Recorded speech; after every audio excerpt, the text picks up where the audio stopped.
Hello everyone! So, we've had a long grind, but I think we're almost ready to continue, or at least begin, the Heavensward MSQ. We're level 47. We need to continue up to 50. So we'll queue. And while we wait, we'll go ahead and get our questing, our class quests moving.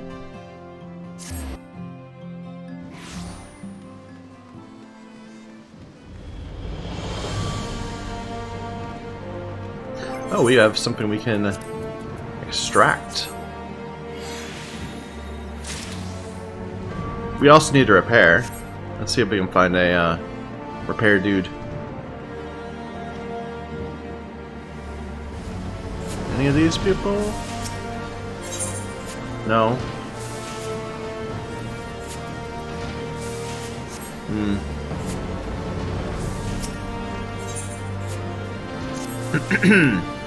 Yay, splendid! You arrived at the very moment I completed my newest Machinist marble.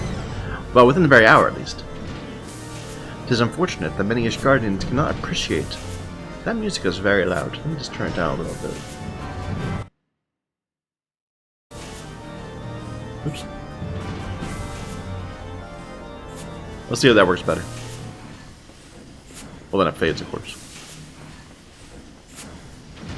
Is there naught that can be done for this dreadful odor? Stefan Ivian, my son, the days of shunning your nightly training have come to an end. Never should I have allowed you to set foot inside this workshop. Had I but known the curiosity you displayed as a boy would develop into this all-consuming distraction. Is that all you came to say, Father? I am well aware of your distaste for... Nay, Stefan Ivian, there's more. House de Zamel has sounded a call to arms. House Helenart is bound to answer. As you well know, our companies are light on lances. If we're to avoid dishonoring our name, every able soldier, mine own son included, must take up spear and sword and march to battle. I have not the disposition for charging into enemy ranks, Father. I did not raise a coward. Consider your next words carefully, boy. As manufactory chief, I hold the authority to expel anyone from this workshop. On parchment, mayhap. There's only one chief we answer to.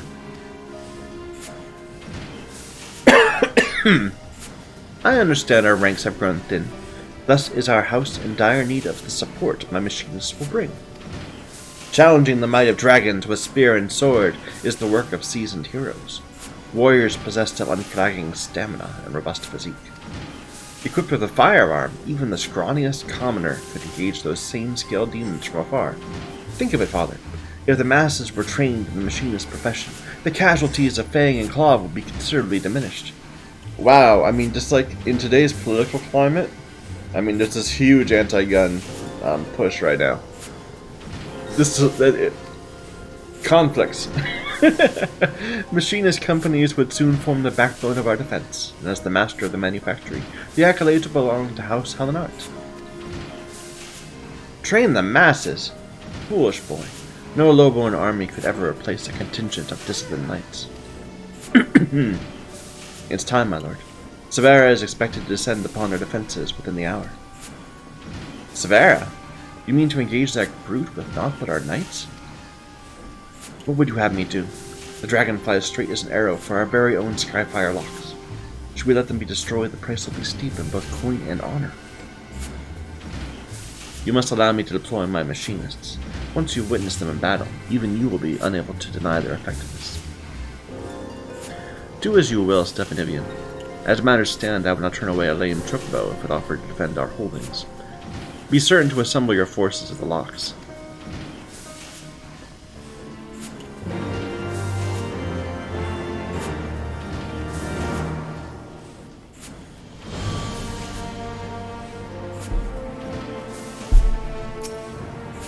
We're still 45 in line, so we have time. I fear I've allowed my passions to impair my judgment. Of all my budding machinists, only you seem true combat. To see you, then, I would entrust the use of my prototype device, the Rook, as I've taken to calling it. It's an auto-turret, a type of machinist weapon that fights on its own. Do you recall Rustanalla's explanation of the Ethereal Transformer? That contraption at your waist will convert your body's ether into lightning aspected energy required to power the turret.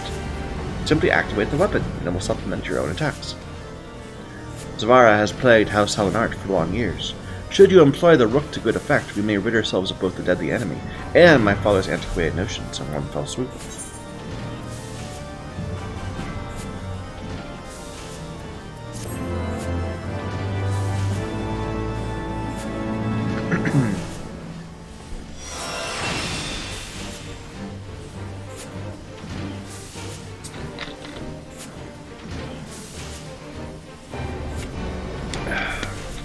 Heat gauge expanded. Yeah, we have another bar now.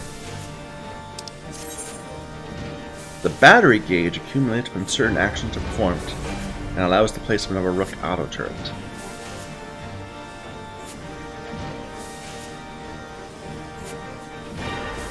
Well, what actions? Okay, so hotshot does it. Battery. These all increase heat gauge. Ah, our level 3 increases battery gauge.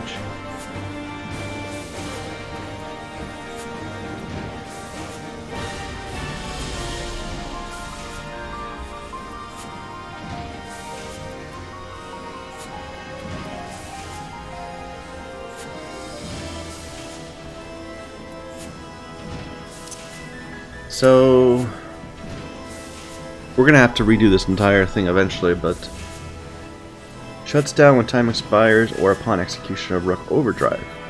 Okay.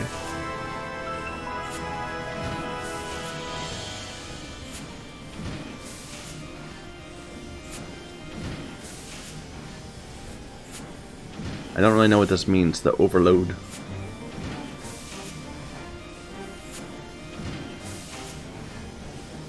What is Rook Overload? Is that something I can see?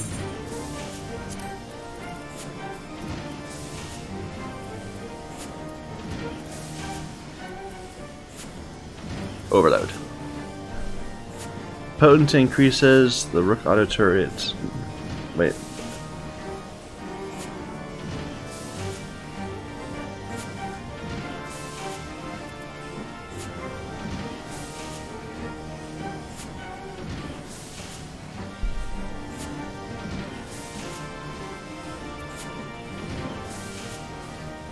So it's a big, huge attack.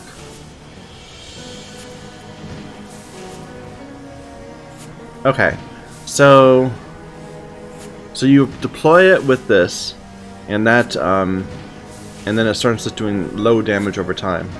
And then if you're near the end, or if your charge is really high, then you can overdrive it, and it will just do a big smack. Guess. All right, let's find some good spots for these.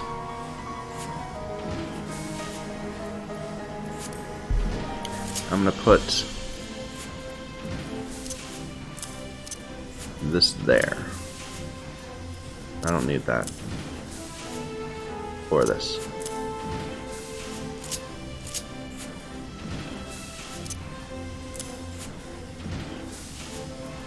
Okay. Let's wait to do our before we do the next quest. Let's go ahead and do our what's it called? Our dungeon.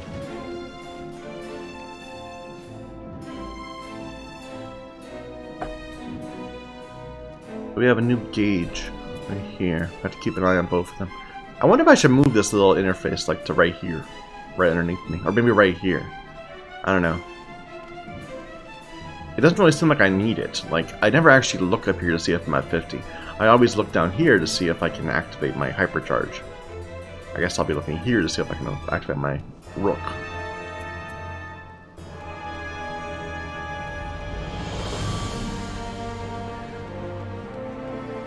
So apparently I should keep it. I should wait until it's full, maybe.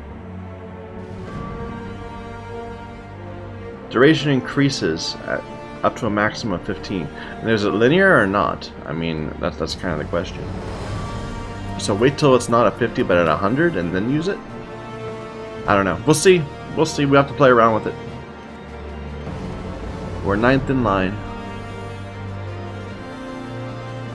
Oh, let's find someone who can repair our stuff.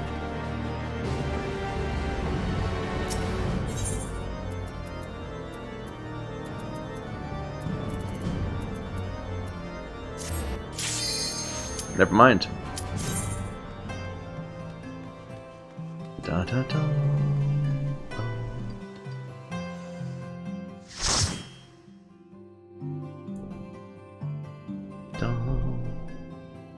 Ah, Zamo Darkhold. Well, that's unfortunate.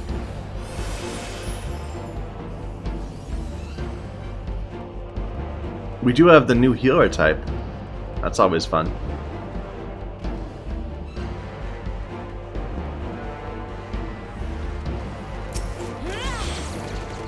And he just goes right on.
I still don't know how that mechanic works, whether we need to have more than one person standing in it. I should probably figure that out.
Gotta move, dude.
Oh, this shouldn't be there.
Dude could be doing a little better job at gathering them up. But that's okay.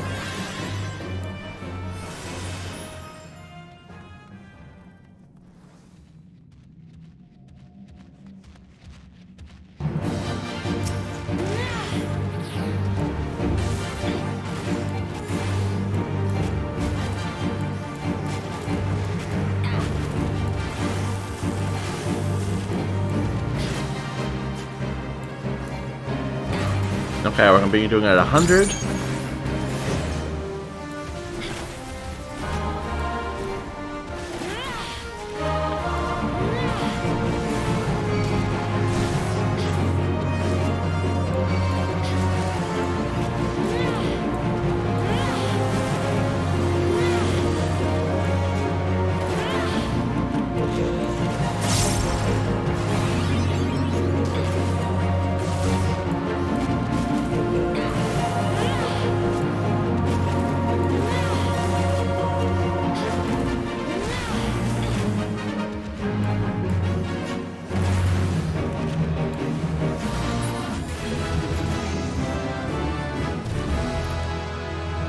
Woot.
I'm gonna save it for the next pull.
Awesome.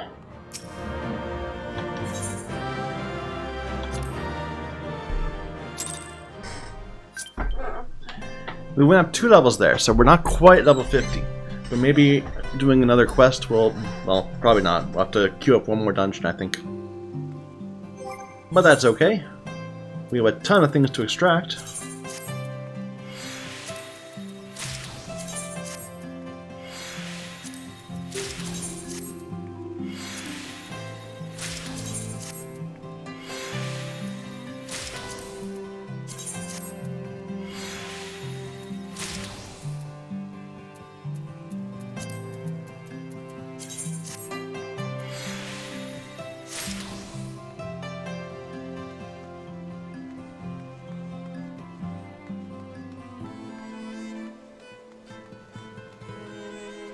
Can you repair? You're saying materia melding. Like I'm seeing a repair symbol right here, but I don't see a person to repair. Maybe I'm thinking that's the wrong symbol, and that really is just the materia. Dude.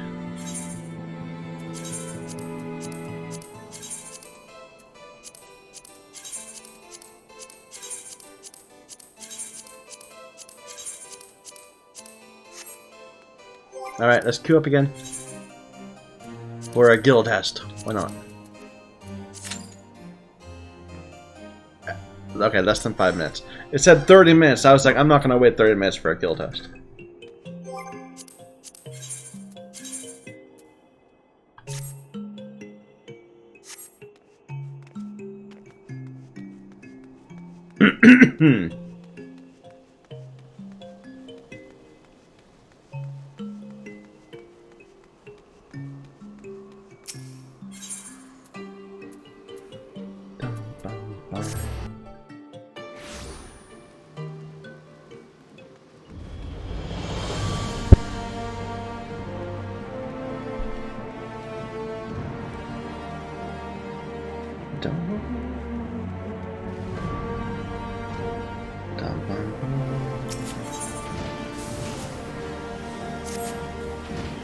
Well, yeah, we're as ready as can be. All except for our wayward instructor. Please locate Rostinal and tell him the urgency of our situation. He's probably loitering in Foundation somewhere, making his unhurried way to the workshop.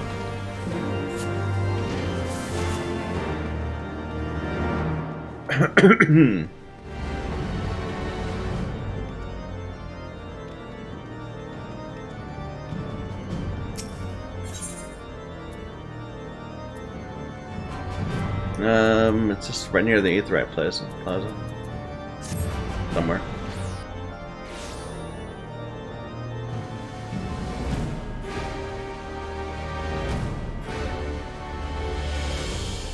There he is, up on top.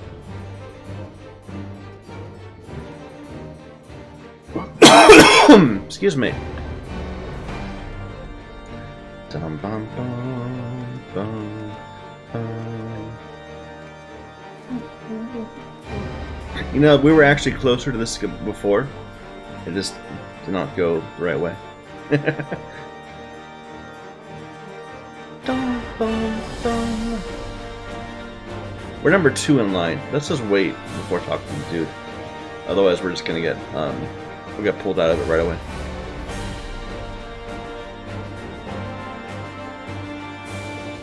Look, there's some dead dragons down there. They haven't even cleared out the corpses. I guess they were just attacked.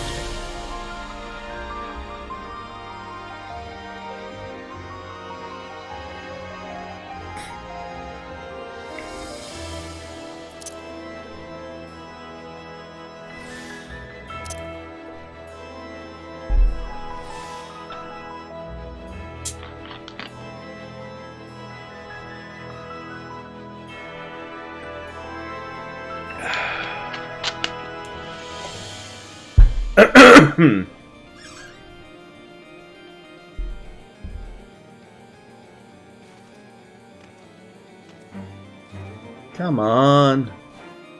We're first in line. Someone else join the queue.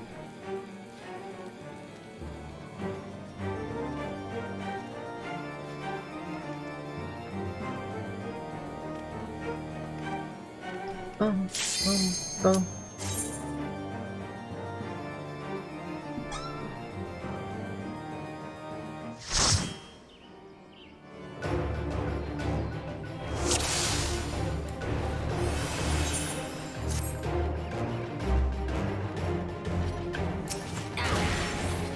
Oh wow, this is a really low level one. We're only level 11.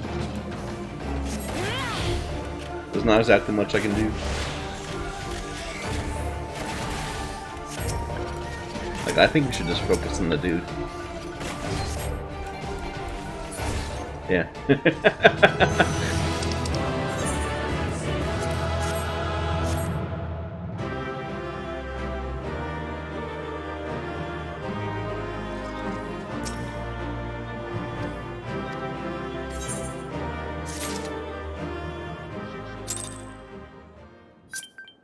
Just, you know, a little tenth of a level, perhaps.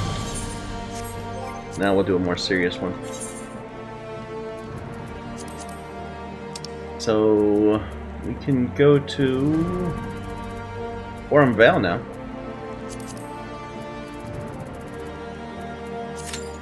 Alright, and while we're waiting, 10 minutes, let's do this.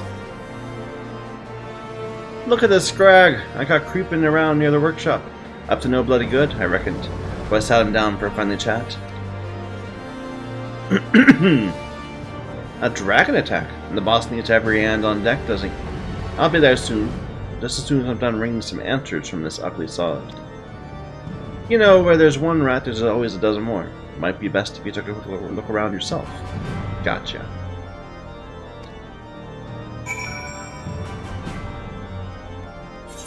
So, hunting around the city for spies.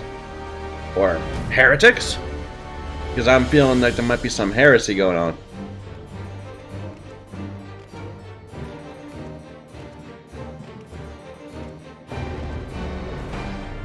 No, this feels more like business competition. Just one lick of flame ought to do it. Arsonist? What am I supposed to do with you? Use the Gauss round. Okay. Which is... that one? What in the seven hells? You could have taken off a toe! You're Rossinell's new pup, aren't you? If it's trouble you're looking for, then look no further than that backstab in the Minton Cur.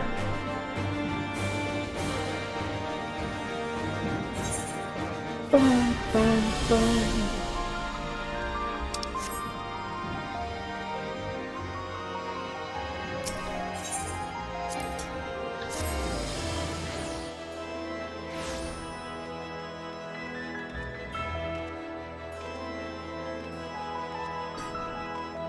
Nope, I need to be up. Up on top.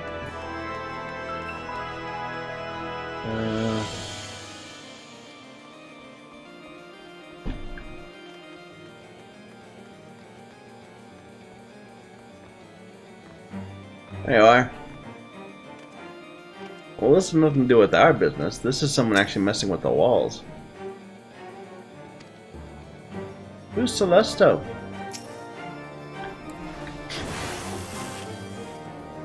You ain't seen the last of me.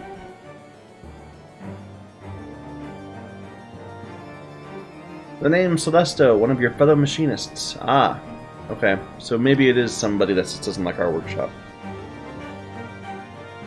Don't bother chasing him. I doubt he knows more than what he was paid to do. He did make it clear that someone out there has a grudge against our workshop.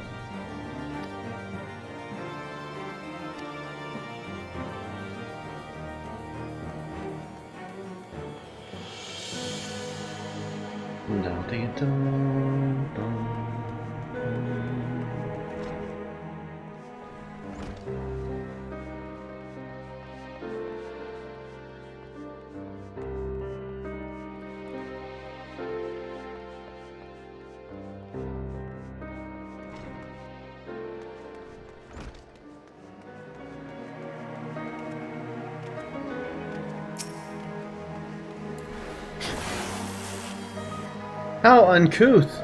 But I should expect no less, not less, from one of Rostinal's underlings. You learned it from that vicious brute himself. Heed my words. Sky Steel Manufactory plays haven to villains. For the safety of Ishgard citizens, the manufactory must needs be shut down. Their Rodagane instructor poses as the former Commodore of the Knights of the Barracuda. This is a lie. In truth, he's a bloodthirsty pirate who murdered his entire crew.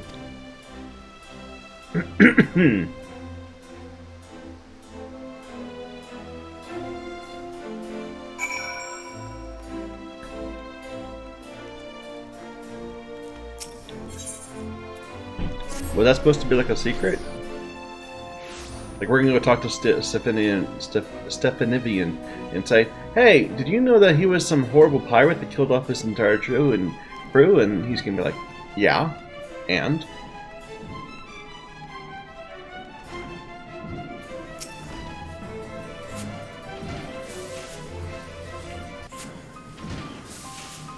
Is everything all right? Rostenthal tells me that there are villains afoot making trouble for the workshop.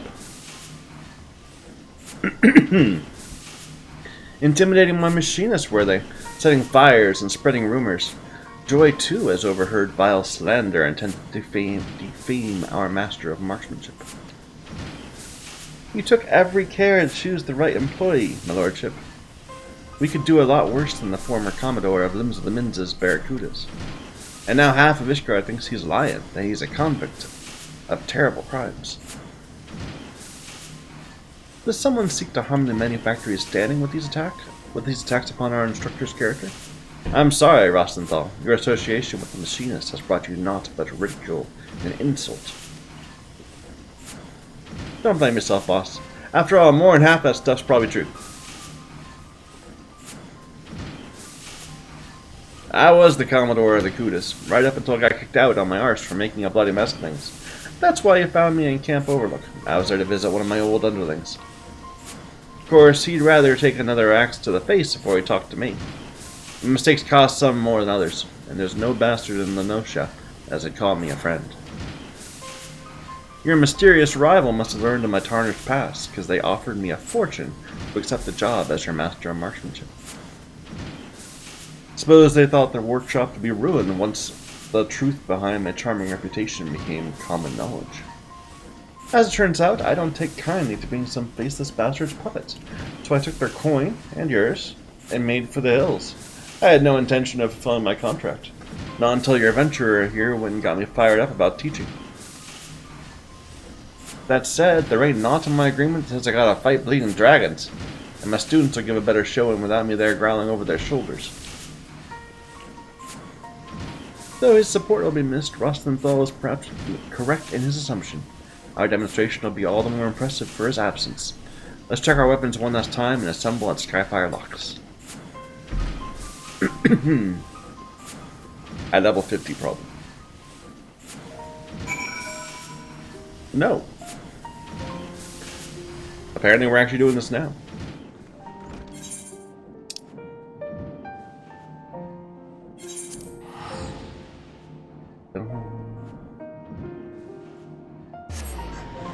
Although we should probably wait until we do the dungeon.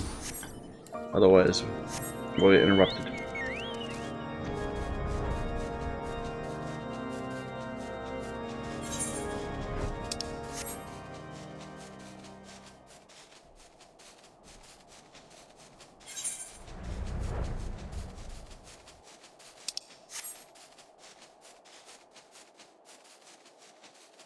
Yeah, we can go and kill some random people over here.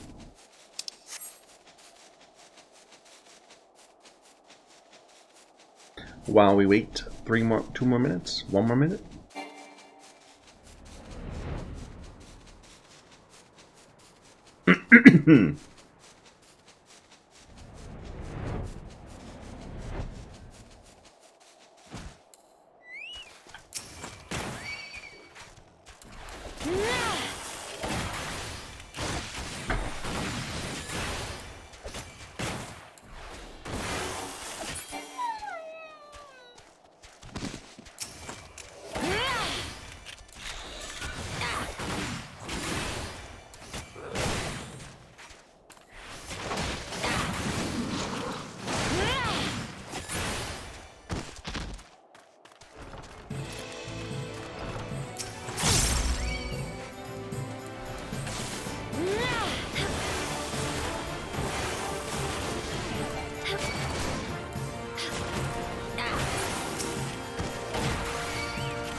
What's this fate?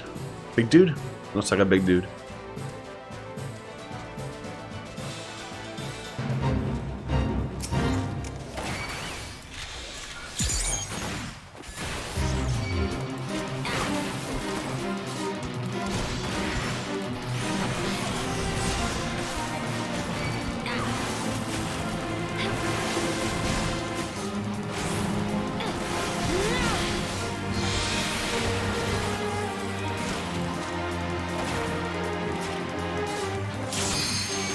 Oh. Come on, we can finish this.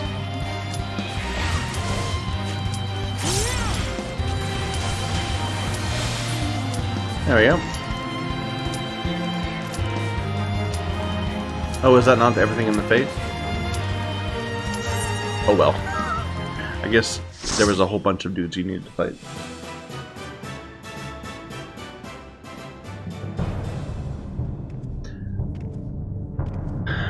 What's the Z?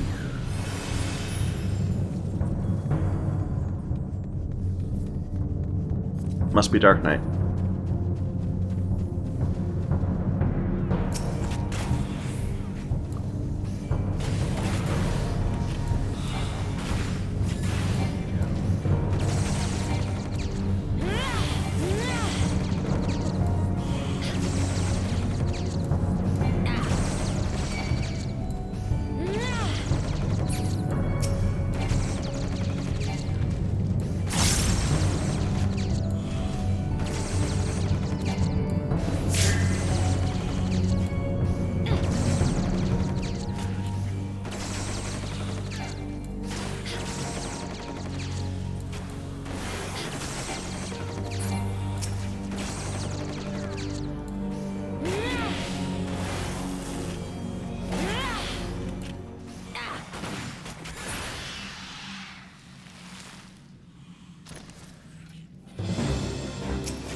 Our tank is having some troubles.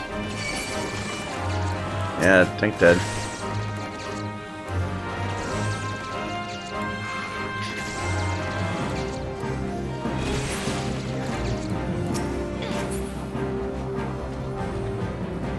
Okay, the hero got him up.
Simple enough. We've had much more trouble on that fight before.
combing the entire room.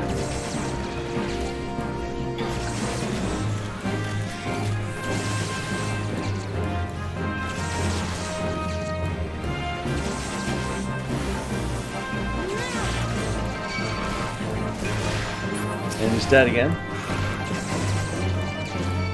And I'm dead.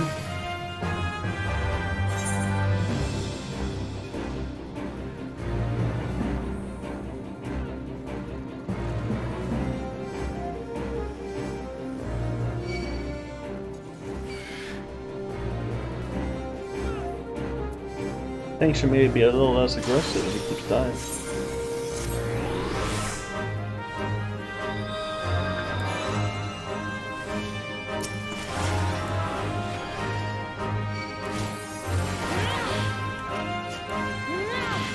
Maybe the healer is just not feeling very confident.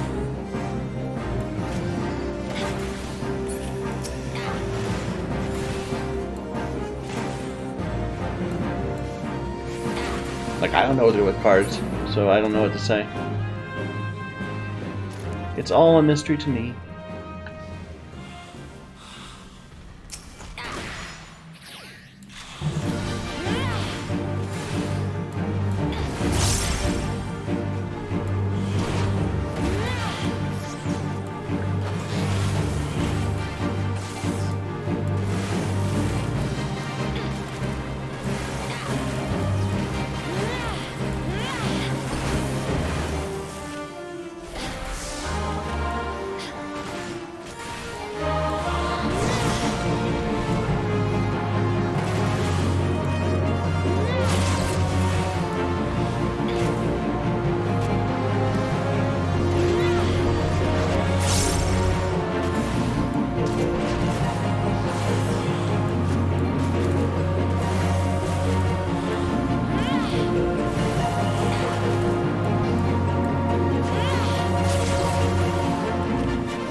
That's a lot of dudes.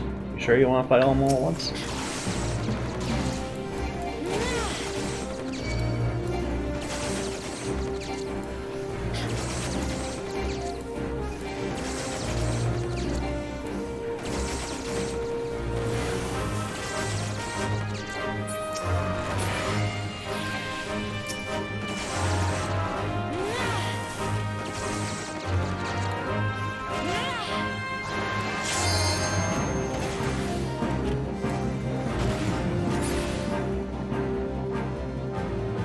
Just in case, the card borders help with doing them quick.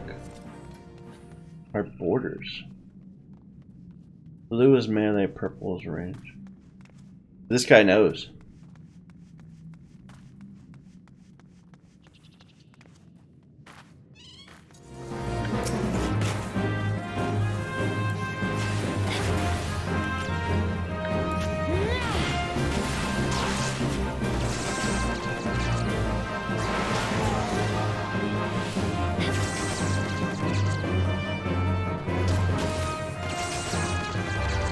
Blue is melee, purple is range, and I never explain it. That's a good thing to know.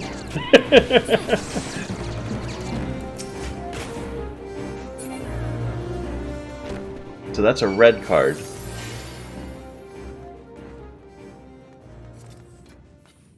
Which isn't either one of those.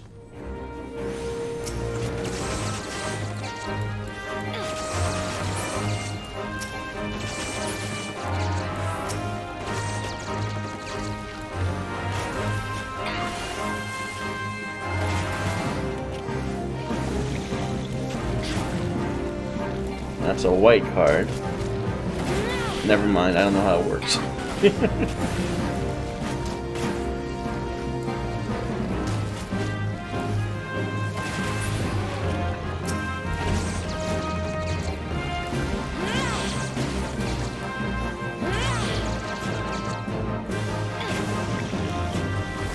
That's a purple card.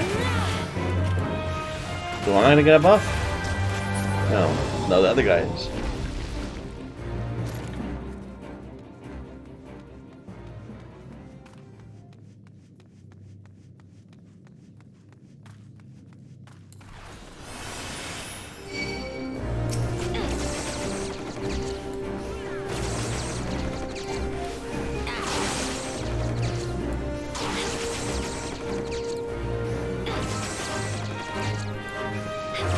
Draw another card. I want to see it.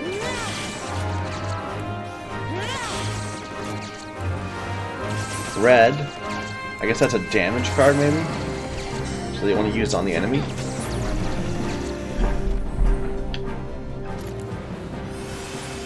Maybe white's a healing one?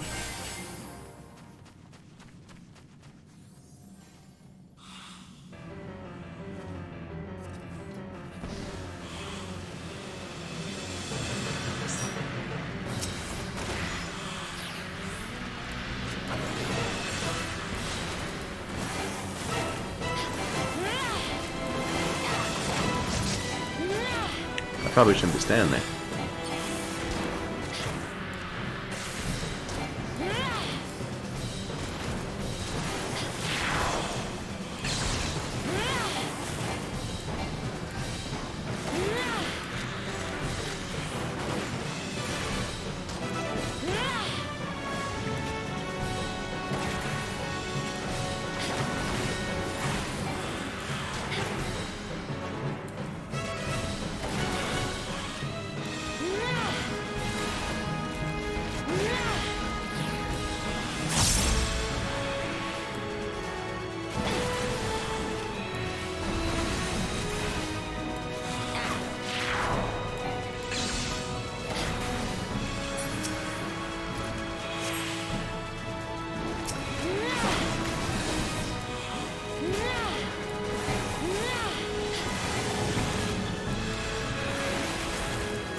There you go, level 50.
I probably should have tried to equip new gear, but I'm sure it'll be fine. It's level 45 quest. Right? Oops. Allow me to brief you on our defensive strategy ere the dragon and its minions arrive. Atop each of the 3 locks, we've placed a dragon-slaying cannon. Our task as Machinists are to defend the cannons from Svara's lesser kin. You'll find a lock in the northeast.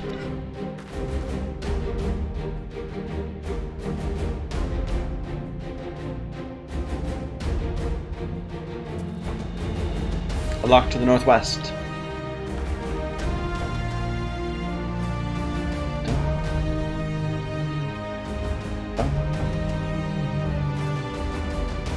And a lock to the south.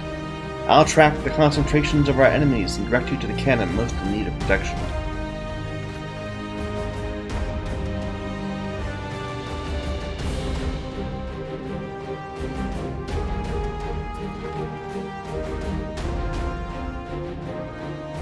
The dragons are come. Everyone to your positions.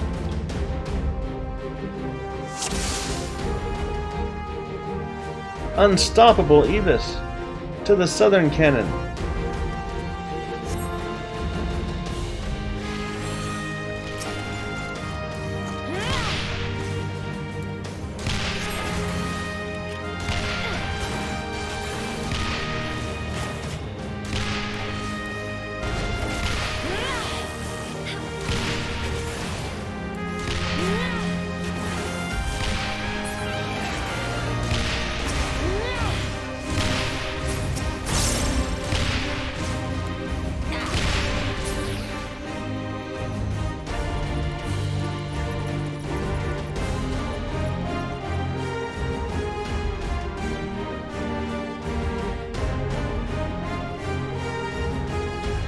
Swarm to the northeast.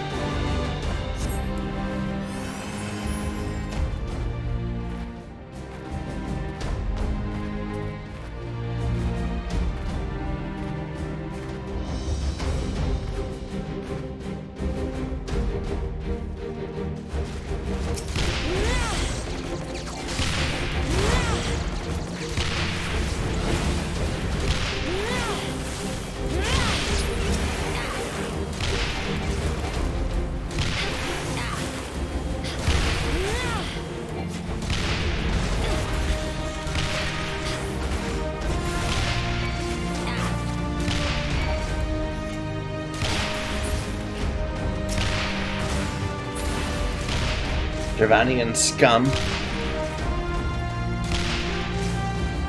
Defend the cannons as needed. Oh, we'll start here, I guess.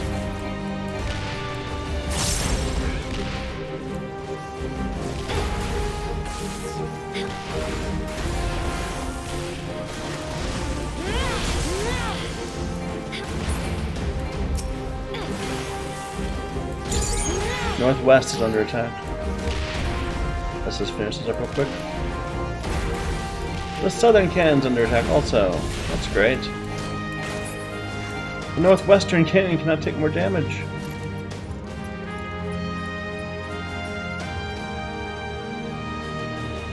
Oh yeah, the north... This one was quite messed up. But now it's healed. Tavera's come!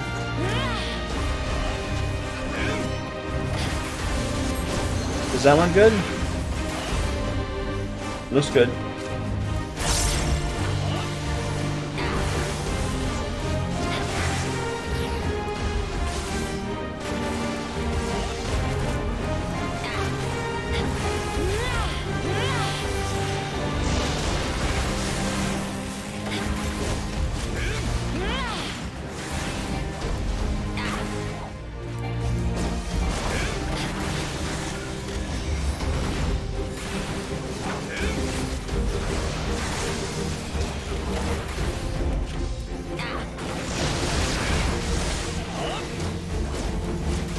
Love it.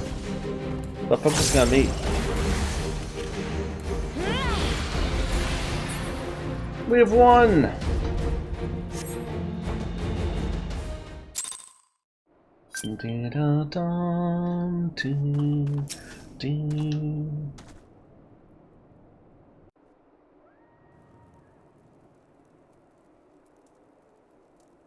Well, Father? Do you see now how we might prevail against dragons without risking the lives of our soldiers?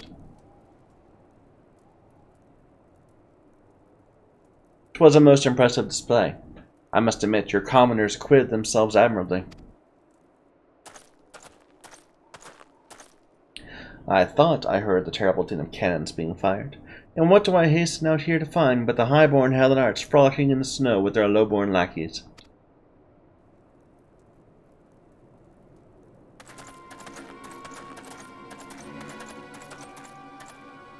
After providing you with this opportunity to improve the ailing reputation of your noble house, does the consideration of House Zemel not merit a formal reply?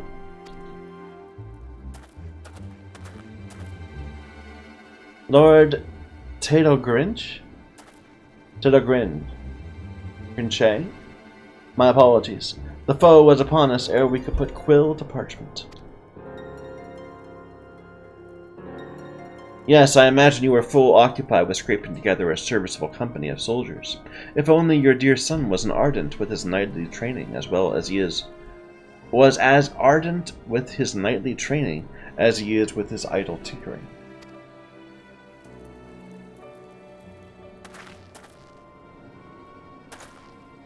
There is not idle in my work. You'd not speak such insults had you seen my machinists in action. Such a temper! It would seem your association with commoners has eroded your manners, as well as your martial skills.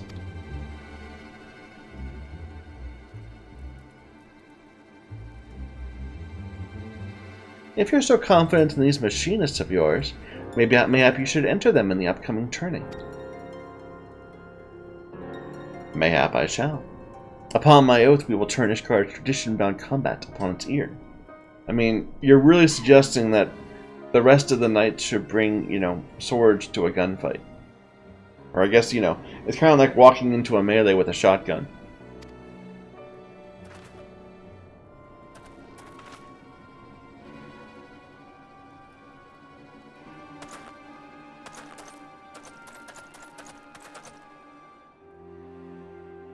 The Holy Sea's adjudicators will be most impressed when your low-born rabble is chopped to pieces by the tested blades of noble champions.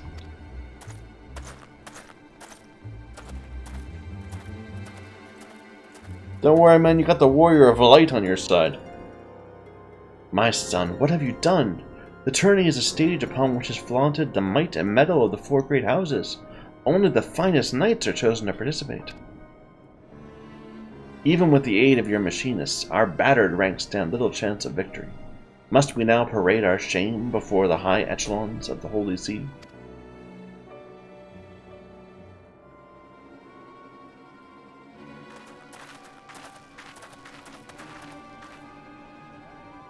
Do not be so swift to dismiss our chances, father. I give you my word.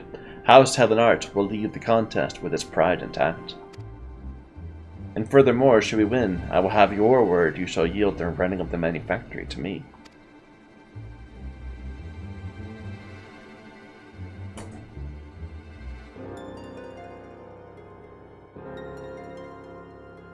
My stubborn boy, very well. Whether you win or no, be sure to give House Zemel a darn good pummeling. I'll see it done, father. Will not disappoint you. Finally, it actually looked at me for once. Like, this entire thing has just been us watching. We got to nod stoically at the end, at least.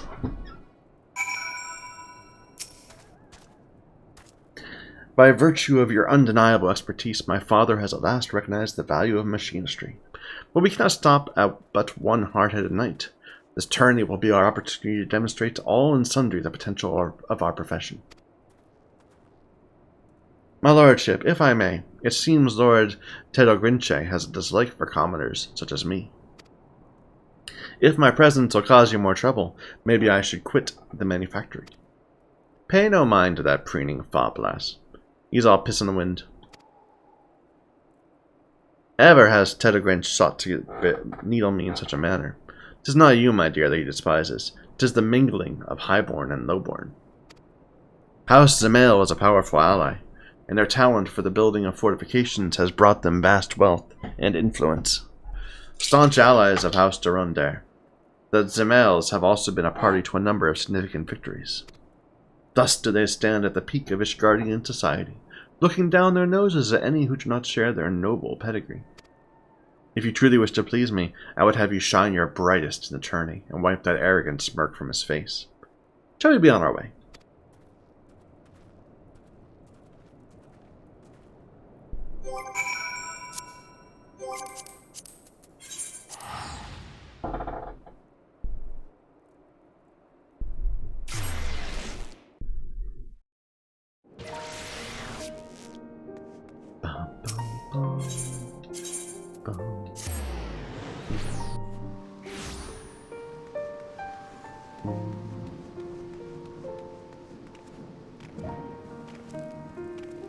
Oh. We look so much awful now. With this completely mismatched gear.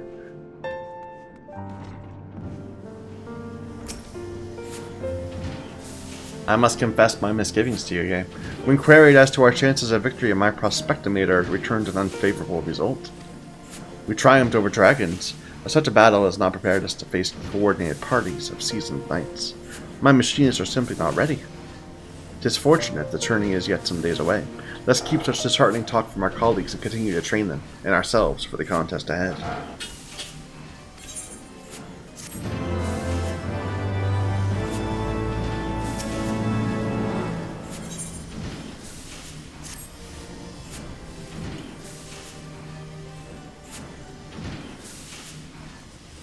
Greetings! Your training proceeds apace, I trust. Stay a while, and we can discuss our strategy.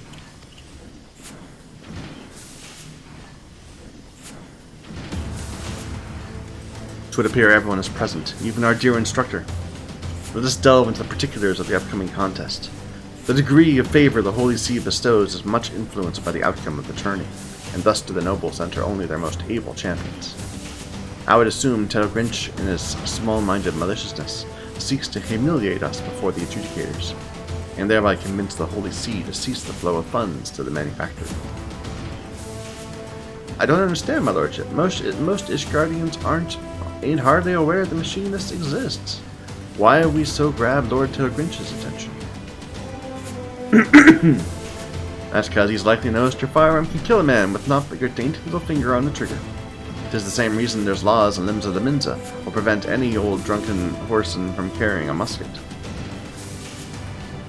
And Ishgard's hierarchy ain't exactly fair and measured now, is it? If you arm the lowest folk on the ladder with weapons like ours, you can be sure as the tide that their barrels will soon be pointed towards. You can be sure as the tide that their barrels will soon be pointed towards them overprivileged bastards that stay at the top. Everyone hates rich people.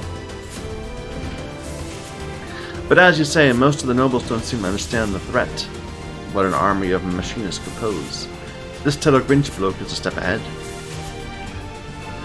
He's a despicable fellow, but also clever. Even so, he's failed to arrive at the most obvious conclusion. A well-trained and well-armed populace would strengthen Ishgard's defenses tenfold. If we're to convince the Holy See of that fact, we must claim victory at the tourney. You got something special in mind, then?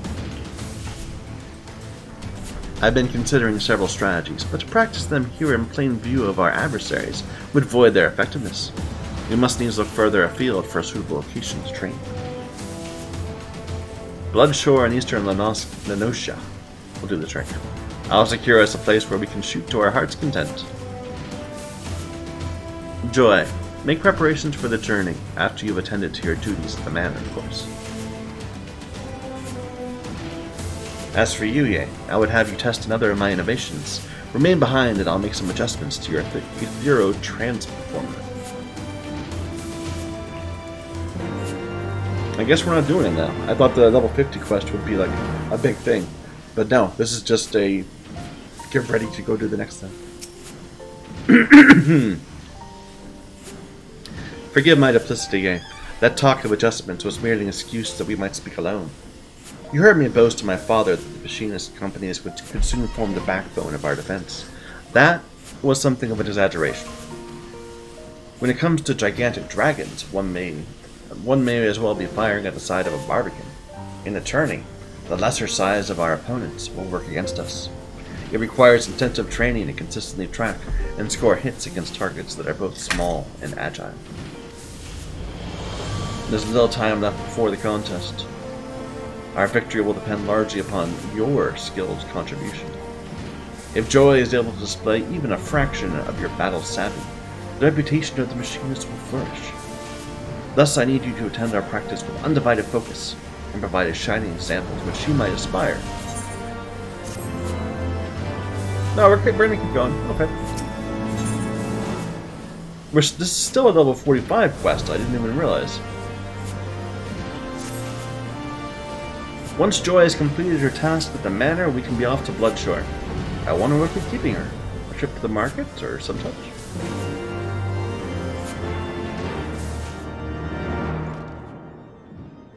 What practical looking clothing this person's wearing. I mean, it's a little cold, a little chilly for this area, but they're actually like wearing something that you'd expect someone, regular clothing, not fancy clothing. I'm not even gonna comment on what I'm wearing. Just keep on. Just ignore that. Okay, so she's over here at the market.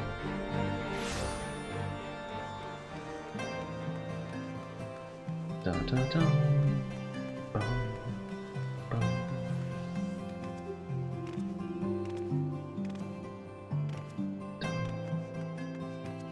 Dun, dun, dun, dun. Ba, da, da.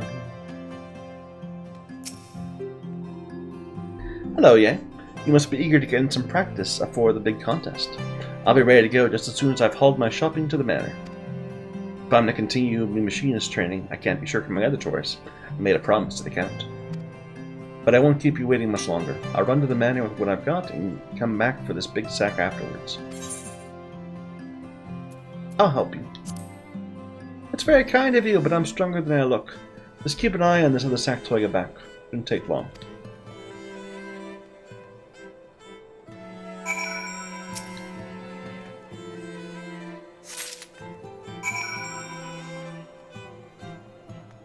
So we're ignoring her and we're actually gonna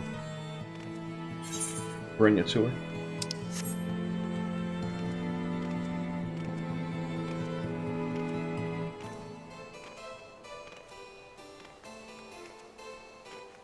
Isn't this cool? This little shop, it's a sign, it's a balloon that's holding the sign up, and the whole thing is weighted down so it doesn't fly away.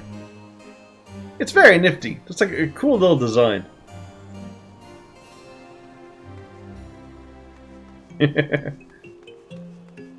Innovative, you know?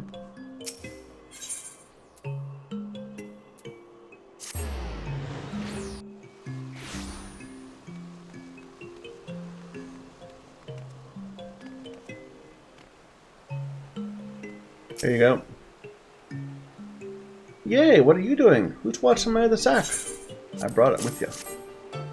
Lending a hand to young Joy here, are you? Very good. This was the last of her tasks for the day, so she's free to assist Stephanibian in his work. Pray return to your turning preparations. Thank you, Yang. I appreciate you helping me, of course, but I appreciate you helping his lordship even more. The Count was against me becoming a machinist. He knew my dad's too feeble to work, though, and was kind enough to let me keep my place on the manor staff. My family would be on the street if it weren't for this job. I can't thank him enough. Sometimes I don't feel right that I repay him by spending half my time at the manufactory. But maybe now that you're around for Stephanibian, his lordship won't need me to be a machinist no more. Winning the tourney will repay it. I never thought of it that way, but we should be getting ourselves to Bloodshore.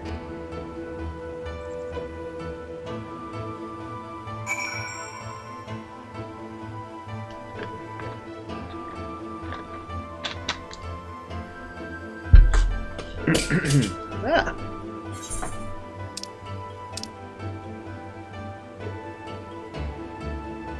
I don't know why I keep sending this over to Lenosha.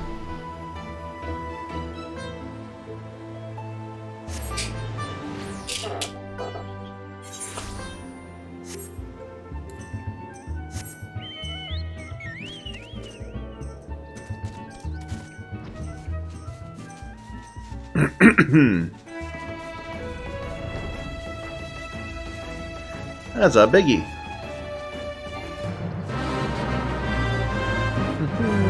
It's not lupus. It's cancer. Okay. Just a clever name. Let's begin, shall we? Our objective shall be to explore the most effective methods of countering our knightly opponents. If a knight cannot reach you, he cannot hurt you. Thus we shall concentrate on those machinist skills that hinder movement. Oh. I prepared a crate of aromatic meats, said to be irresistible to giant crabs. For the purpose of this exercise, imagine the shell-covered creatures lured by its scent to be enemy knights, and form tactics to prevent their advance. Should the box be broken, that will signal your defeat. Let's see what strategies you can devise, eh? Just a moment. We do have an ability that does that, I just don't ever use it. It's this one. So it makes them heavy. And this one makes them bound. So...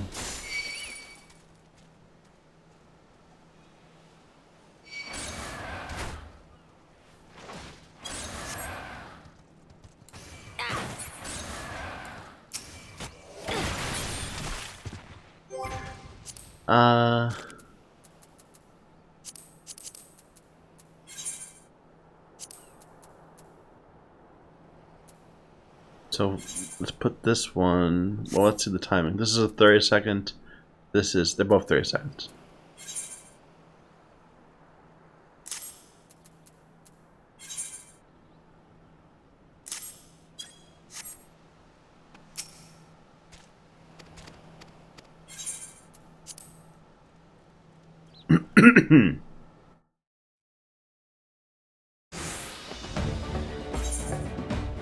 No.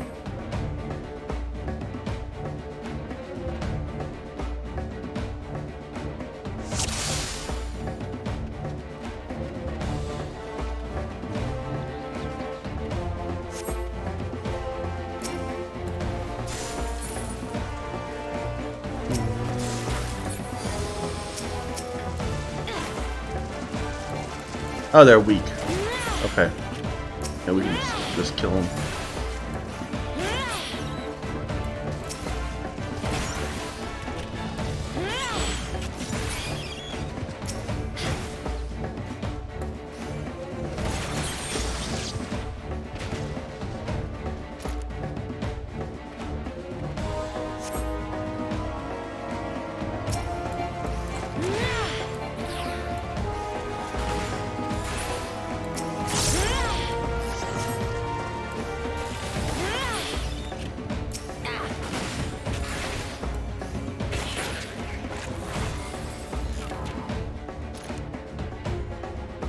Oh, there's another group.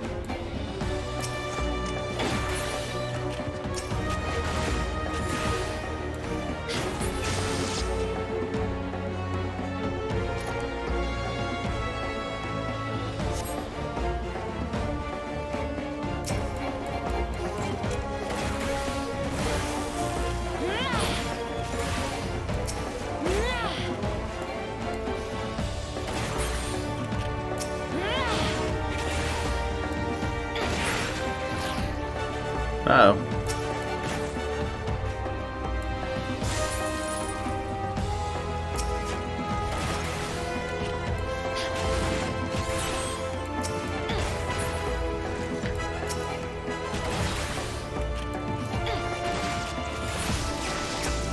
Hopefully that... Okay, it has plenty of durability.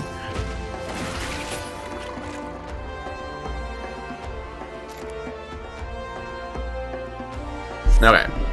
That wasn't... Whoa, okay. Thing from the deep. What is that?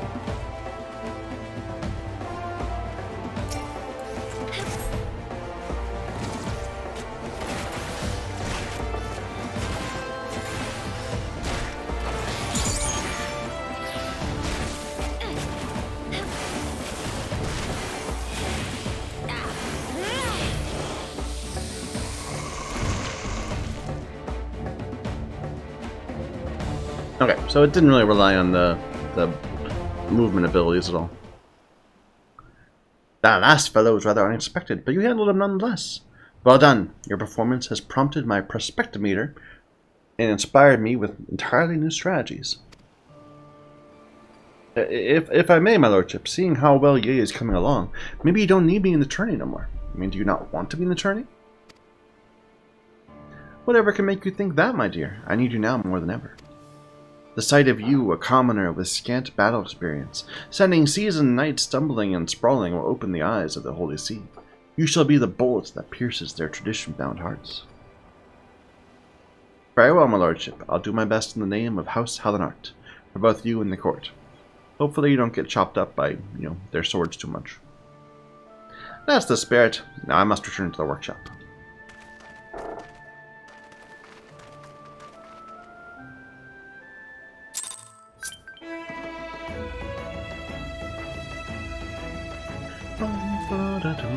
Here, let's see if he's off the bar. We're not actually using him.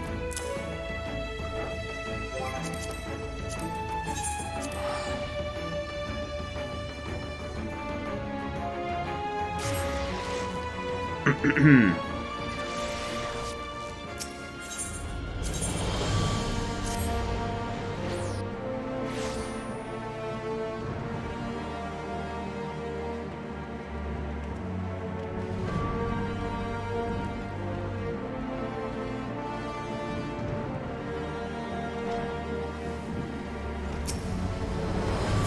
fine showing out there, Yang. Joy's lack of enthusiasm troubles me somewhat, but I'm sure the moment her hand closes around about her stock, she'll be as ferocious as ever.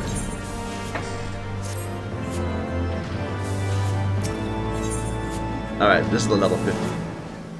Rage against the Machinists. The day of the tourney is finally upon us. This is it, Yang. This is the Machinistry's moment of truth. Gather our colleagues together. Joy should be just outside, performing some last-minute inspections. Rasenal, well, Joy may have a better idea of his whereabouts than I.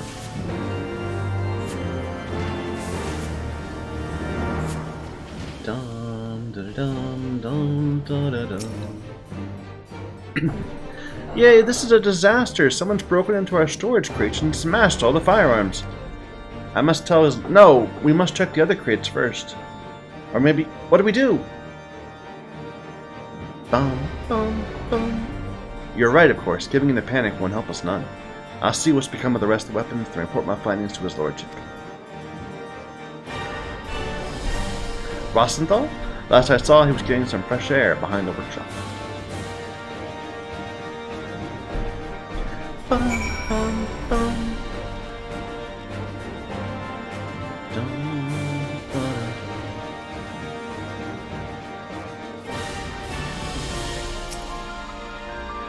Don't look now, lassie. I think we've got visitors again, stubborn bastards. Smashed up our firearms, you say? Seems whatever scrag it is as once is gone is done with being subtle. We'd best run off the rest of those thugs before they decide to set fire to the place. You know what to do. Warning Gauss rounds only so as we don't bring the wrath of the Temple Knights upon us. Meet me back in the workshop when you're done with your patrol.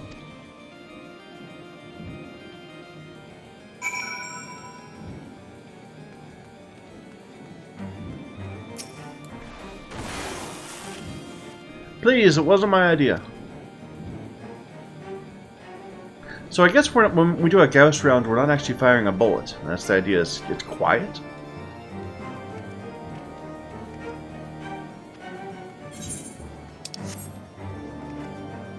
We're just like zapping them.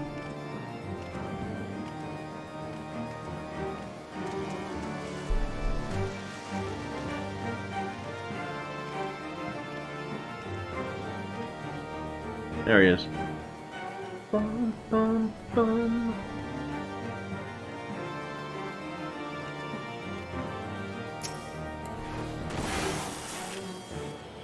That purse ain't worth getting shot at.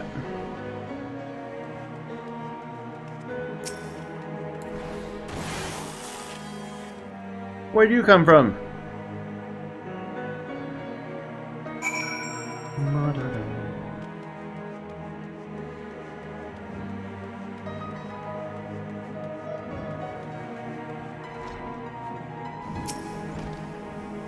Are you quite alright? Our fine instructor here tells me you've been busy chasing off hired miscreants again. I'm afraid the damage has already been done, my lordship. Even after scraping together our spares, we've less than half the weapons we need for the tourney. Then half we'll just have to do. It will be difficult, I know, but I believe we still have a chance. What in the bloody hell was that? Sounds like someone fired a damn cannon or something.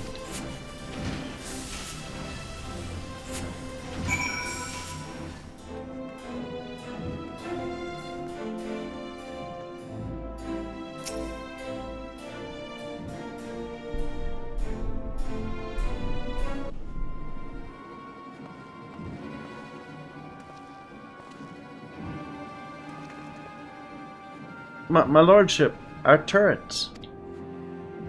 We must have missed one of the shining bastards. That's it then. We'll have to forfeit the contest. Nay, my dear. There's yet time to remedy this. These efforts to confound our chances serve but to stoke the fires of my determination. Pray accompany me back inside, ye. Rostendal, Joy, lead your fellow machinists to the turning field, and don you masks of supreme confidence. Whilst our mysterious enemy is distracted by your show of bravado, I'll work to replace the damaged firearms. How can you craft so many weapons before the contest begins? The short of it is, I cannot. Not to my usual exacting specifications. Only the four of us must be aware of the poor quality of our replacements. You and Joy must needs fight that much harder to compensate for your colleagues' lack of firepower.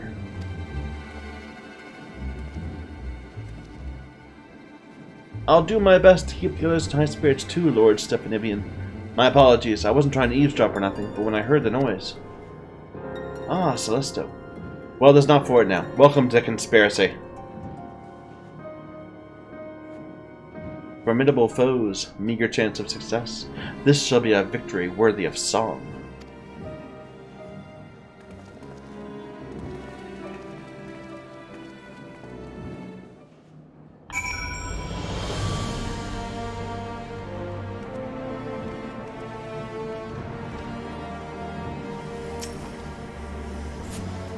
Would that the odds were not so heavily stacked against us, but we cannot let a few setbacks stand in the way of our moment of glory.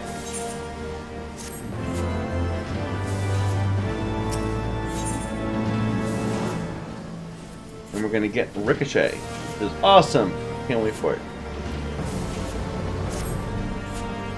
We've done all that can be done. Tis time we join our companions and survey the field on which the tourney is to take place. You're familiar with Camp Dragonhead, I trust. Its ground should make for an interesting arena.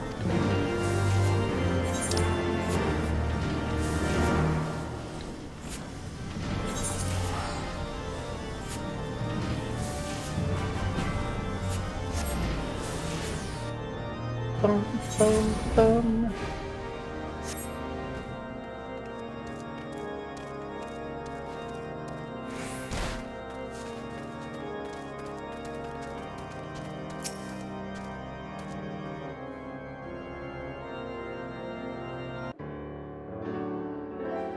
Good, good, you've come. The other houses have yet to field their forces, so we have time to inspect the arena and formulate a winning strategy. Are you certain of your preparations, son? These tales I hear of hired thugs terrorizing machinists and destroying equipment do not fill me with confidence. Remember, the collected gaze of Ishgard shall be focused on this contest. A poor showing will cost us our funding from the Holy See and cast an uncertain shadow over the future of the manufactory. I have never been more ready, Father. Now relinquish your doubts, find yourself a nice vantage point, and enjoy the spectacle. I'm off to find a perch myself, but here's one piece of advice before I go. Make the most of the terrain. There's a few choice spots where I'd lay an ambush, or expect my enemies to lay one for me. Be sure you give them the place a good once over. You are the instructor. Give the word and we shall endeavor to learn the lay of the land.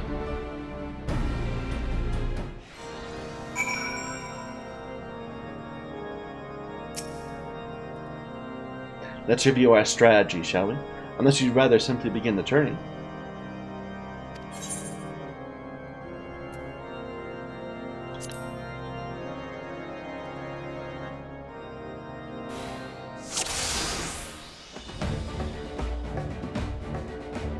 Inspect the Black Standard. Ours will be a combined force from House Helenart and House Forton. The Black Standard is our encampment. If we allow the standard to be destroyed, we're defeated.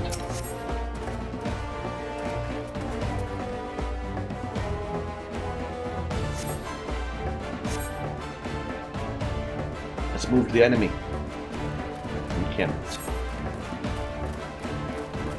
So they're actually through this little choke right here.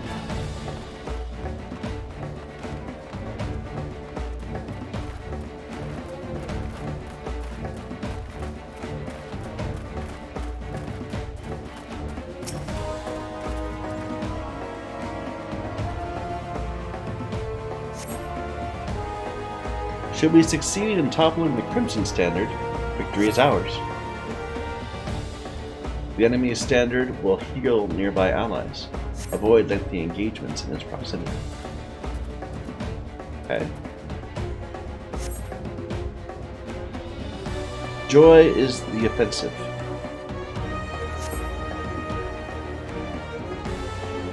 The remaining Machinists and I will join Forton in defense.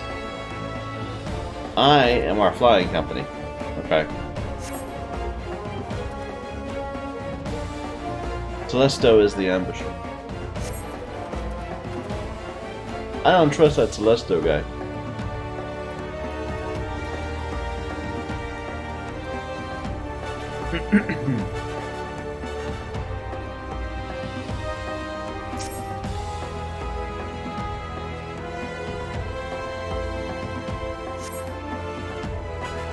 Celesto will emerge and assault the enemy standard on Ye's signal. The Durandare captain is an aggressive sort. If our defenses appear weak, he will commit his forces to an attack.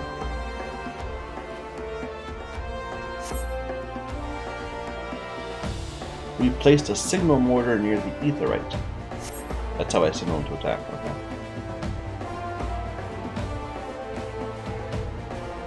This is kind of like, you know, getting detailed.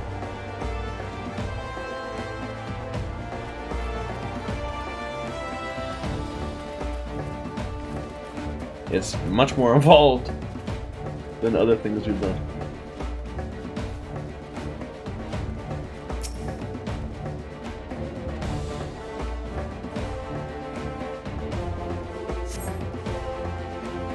The mortar should be safe here from any enemy detection, and the spot affords you a fine view of both camps. When you judge a time to press the attack, operate the mortar.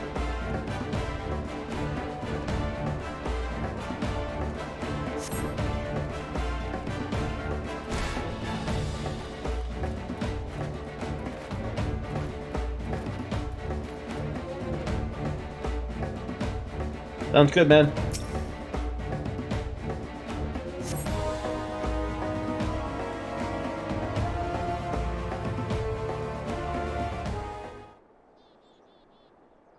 Hark, 'tis Tato Grinch and his knights.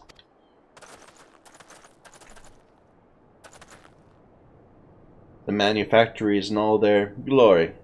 I imagine there are many who are curious, even eager to witness you fight this day. Unfortunately for the spectators, House Zamael will end this mockery of a contest, all too swiftly. Bluster all you will. We'll let the tattered remains of your standard speak for us.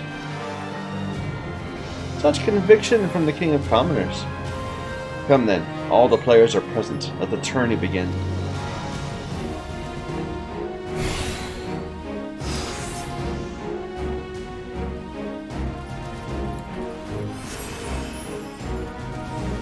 So...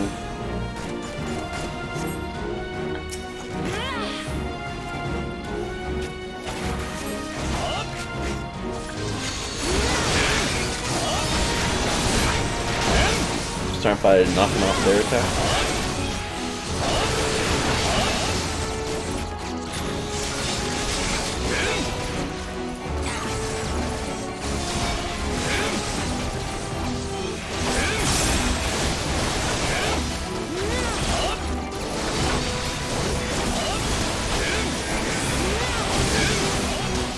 I mean, they've got a lot of health.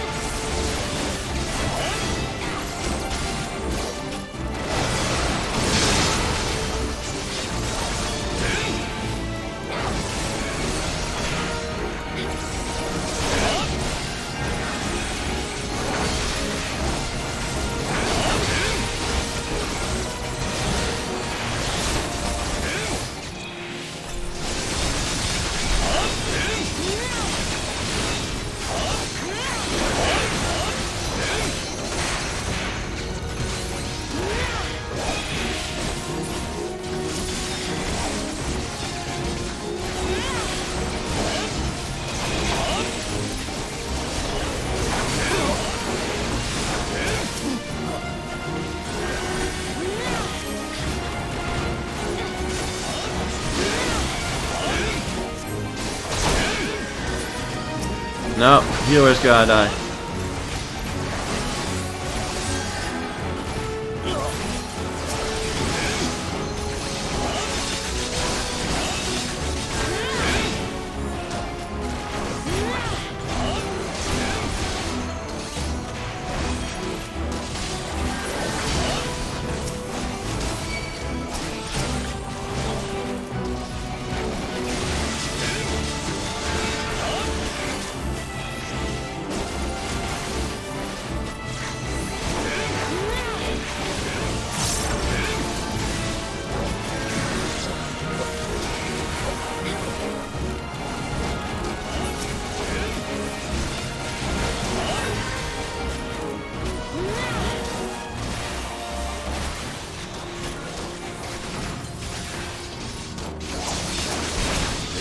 Oh, I guess that wasn't our healer up. I probably should have killed that first. But we're clearing them out. And our standard's still doing pretty well.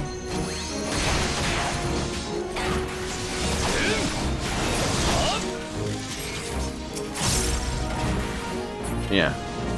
Oh, there's more coming in.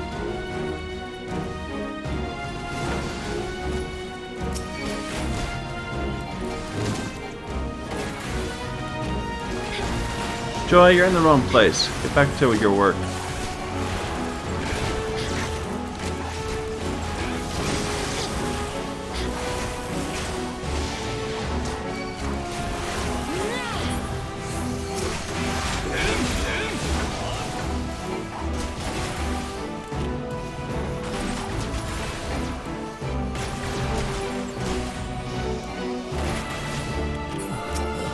Alright, let's see if we can push. Well, I mean, you're so weak.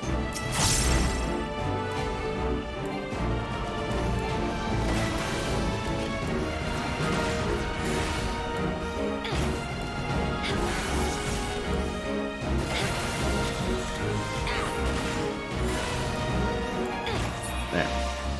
Push!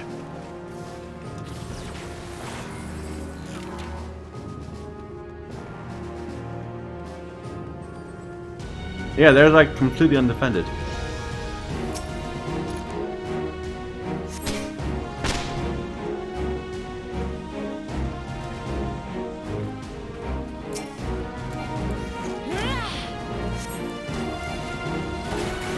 And look how many there are in our ambush. That's like ridiculous.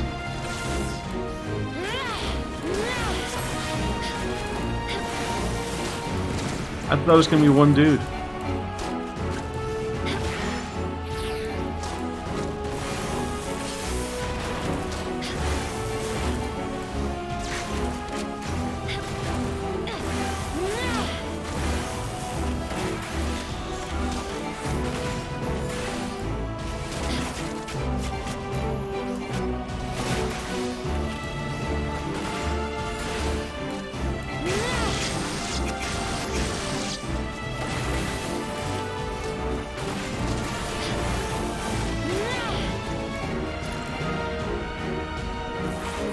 I think we probably should have gone on the offensive earlier than we did. Yay, we won!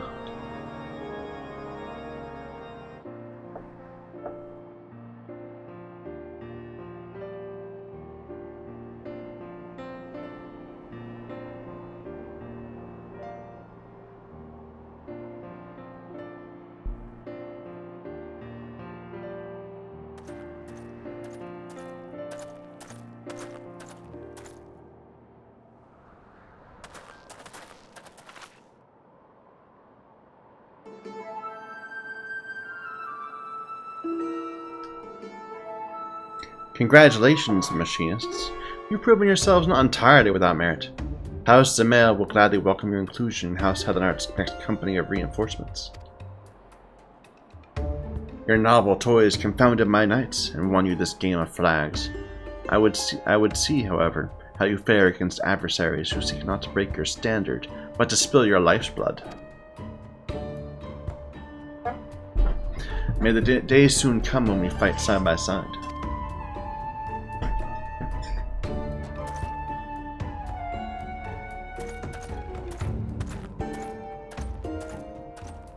Well, that wasn't that bad.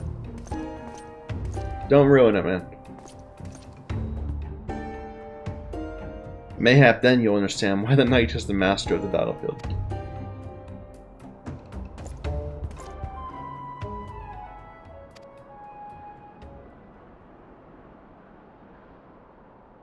Well done, my son. You've triumphed against all that would see you fail.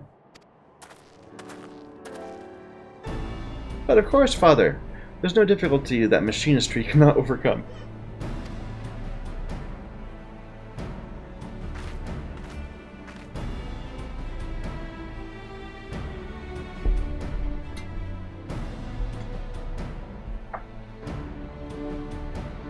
That's certainly a victory.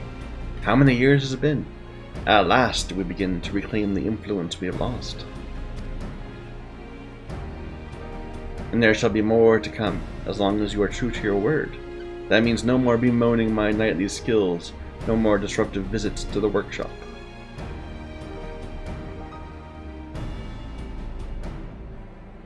Stephanivian, I will relinquish to you full authority of the manufactory.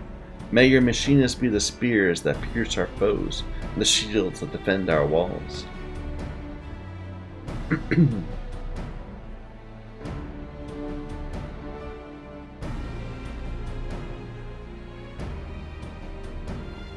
Do as you will, my son, for the glory of Ishgard and all our peoples.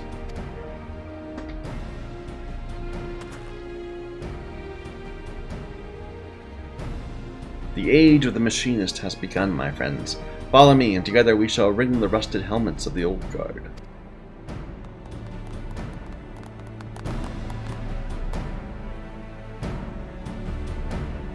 She does not seem happy. Joy, be more yourself.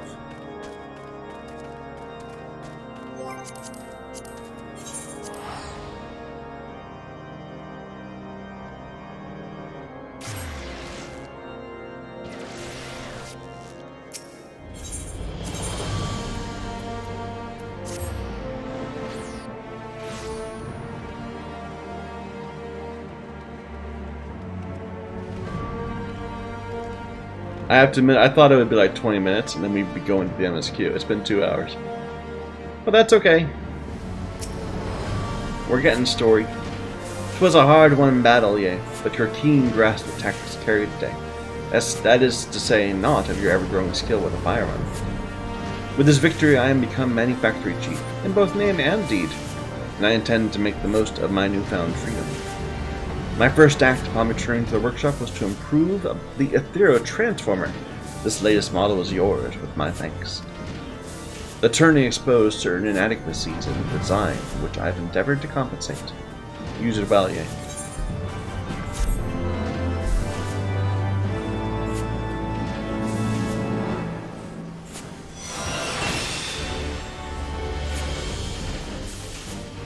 So we have an AoE version of our Gauss gun.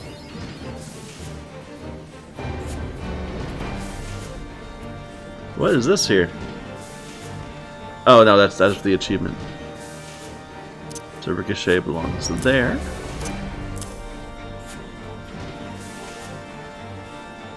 And we got this armor coffer.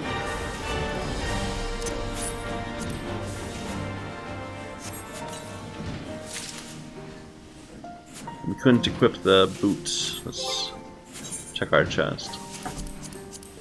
Too many boots.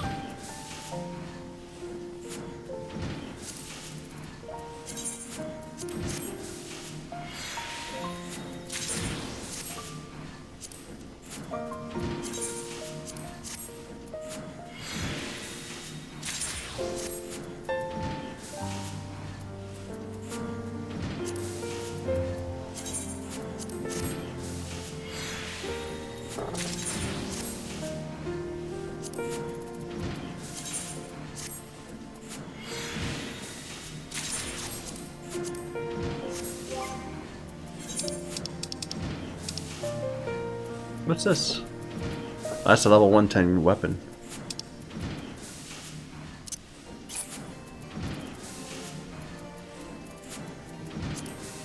What do I have? A level 110 weapon. Never mind.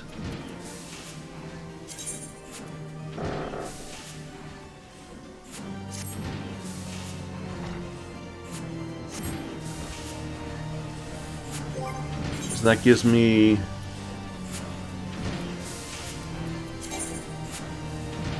like, what is it? So it's average level 93. Which is decent. We have another quest here, apparently. Although we're still level 50. Oh, it's a joy thing. Okay. With our turn of victory, we have indelibly etched the machinist present in the minds of the Holy See. And now that my father has relinquished the running of the manufactory to me, it would seem our fortunes have at last taken a turn for the better. Father has also formally responded to Lord Tailgrinch, promising our support in House Zamel's next sortie. I'm not yet privy to the details of the operation. I imagine the role Tailgrinch will choose for us should be both demanding and dangerous. In his attempt to humiliate the Machinists, though, he will only provide us with another stage on which to prove our worth. A victory in the field will garner us greater support from the Holy See, allowing me to apportion funds towards the development of ever more potent weapons. It is vitally important we see this operation succeed. An equally important matter must be addressed before we delve too deeply in such concerns. The celebration of our tourney triumph. Joy's services are yet required at the manor. Seek her out. Oh, seek out the other guy first.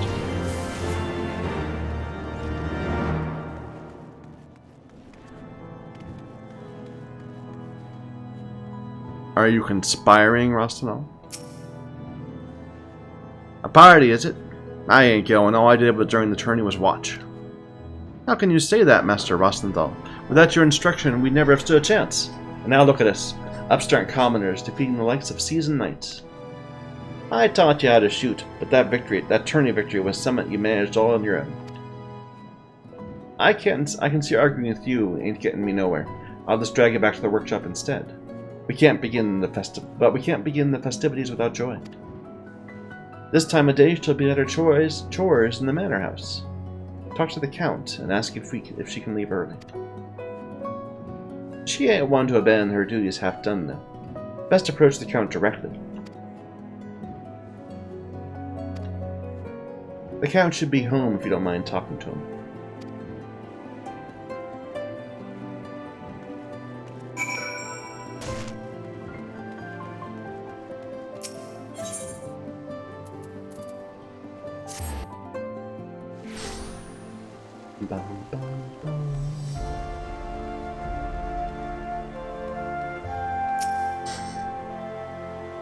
There's to be a celebration, is there?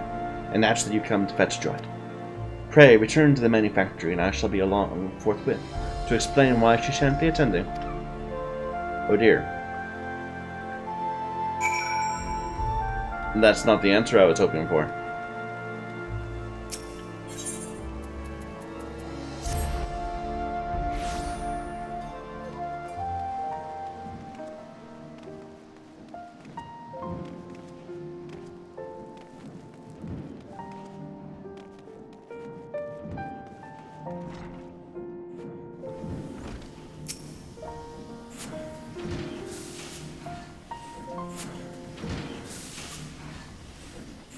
Everyone is present, yes?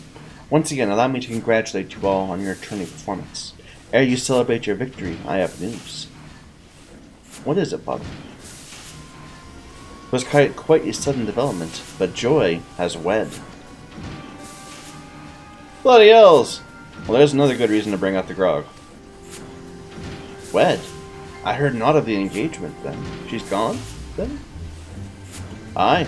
Joy's chambers at the manor have already been emptied. Now that she is married, I do not foresee her returning to the manufactory. She left behind her firearm. Wait, what's Joy getting married got to do with her leaving the workshop? Within the walls of Ishgard, 'tis usually the unwed which serve the manor houses.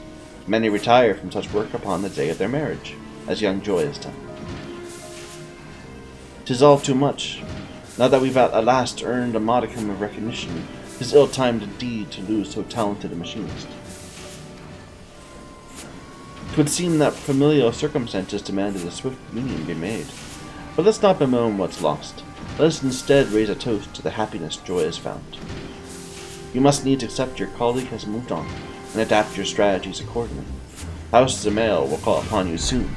I expect to hear great things from this allied operation. Who'd she marry? Wasn't that Tato Grinch dude? No, it wouldn't be. A yawning abyss has opened in our ranks. How could you leave us without so much as a final farewell? Familial circumstances. Has something ill befallen her dad, I wonder? Celeste, you're acquainted with Joy's father? Aye, we oft hunted together. He was the one that suggested I try my hand here at the workshop. Told me his daughter had found herself a decent job with a fine employer. Mayhap he can also tell you whether his daughter is gone. I'd fain convince both the wife and her new husband to accept positions at the manufactory. I'll speak with him, my lord. I don't much fancy taking the field without Joy and her uncanny aim on my side. Even should Joy refuse my overture, we cannot simply abandon our obligations to House Zamael. Rostenthal, you must drill your students without quarter. I'll push them as hard as you like, boss, as long as I'm fairly compensated. The celebration shall have to wait. Unless we can persuade Joy to return, the burdens of battle must be divided betwixt those of us who remain. But she'll come back to us, surely.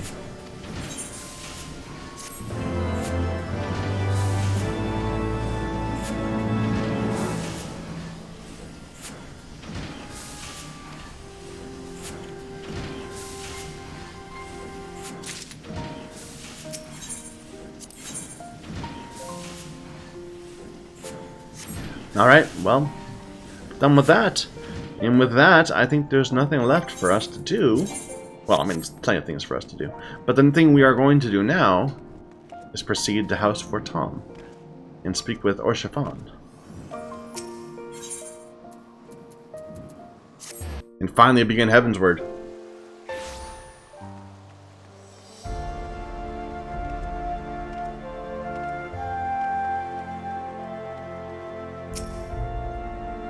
The warrior of light and her brave companions walking the streets of Ishgard at last.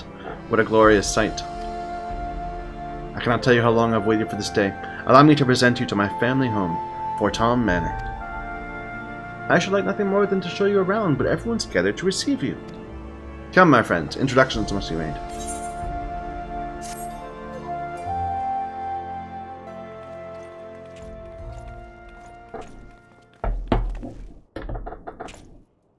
My lord, I have returned with the Scions. I hope your journey was not too taxing.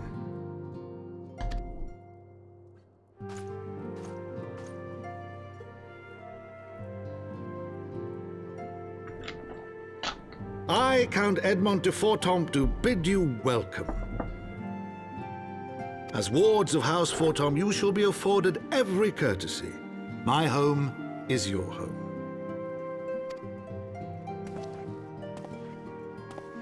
My companions and I are deeply honored, Count Forton.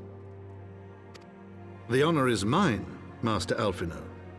Consider it an expression of our gratitude for your service to Ishgard.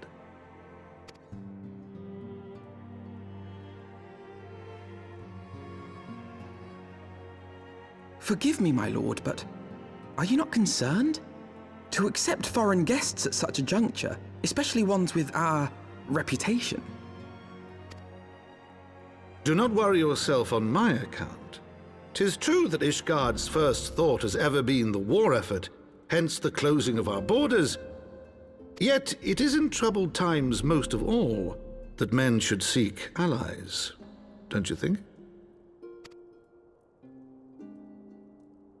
Granted, my decision will have raised eyebrows in the vault and in the halls of the other high houses. But so long as you continue with your altruistic endeavors, I doubt my honored peers will feel moved to voice their concerns. Then there is naught to fear. Though our numbers are much reduced, we are no less determined to carry on our work. Full glad am I to hear it. But before you return to your labors, why not take a tour of the city? You would do well, I think, to acquaint yourselves with your new surroundings. After all, you may be here for some time.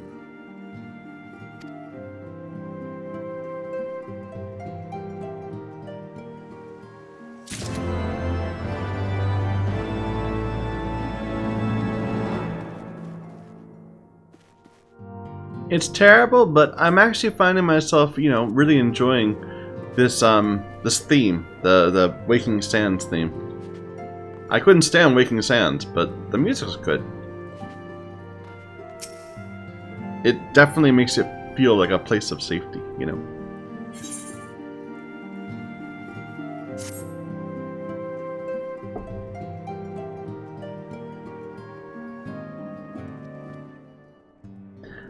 Though our friends in House Fortom have been generous enough to extend us their protection, we must take care not to impose too much on their hospitality. It's only proper we learn about our new home, so we might become more self-sufficient. It'll take a while to learn the lay of the land, but learn it we must. Then there's the markets and taverns. We'll need to know where to shop, where to hear small talk. Would seem our tour of the city is indeed in order. I thank you for your counsel, my lord. My companions and I shall, of course, do as you suggest. Very good. My manservant shall accompany you. I'll be able to answer any questions you might have. But I grow forgetful in my dotage. There's something I must give you ere we part. Their documentation's in order, I trust? Yes, my lord. That guy's got a nice haircut. The manservant, it's a good haircut.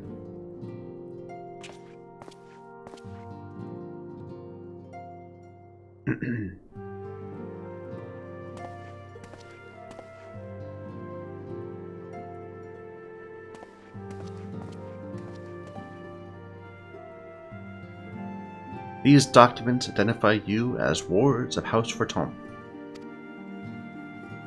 Given that our borders have remained closed for decades, many of my countrymen are unaccustomed to treating with foreigners.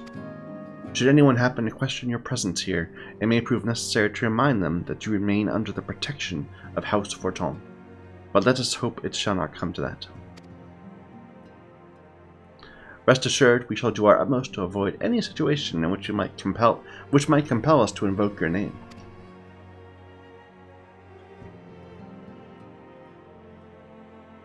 Yea, Taru, the city awaits. Let's go!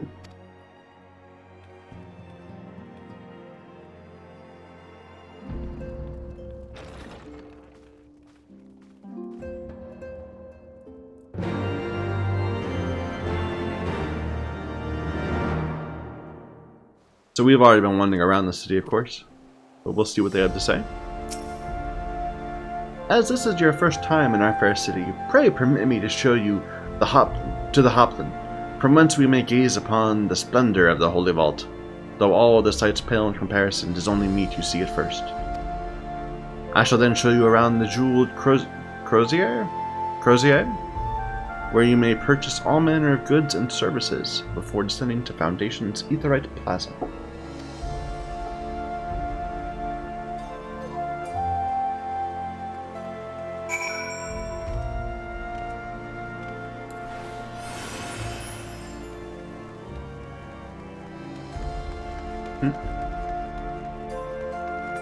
I'm just looking up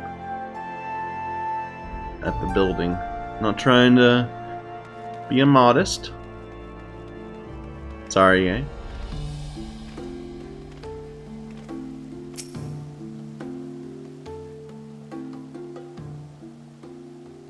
The Hopland, so named for the bronze great shield borne by our nation's patron deity, is the largest plaza in Ishgard.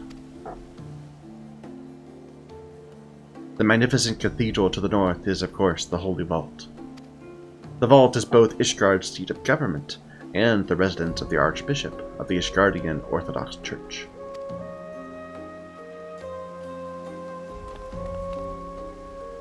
Begging your pardon, the statues to the south, are they perchance Thornton's famed Knights 12?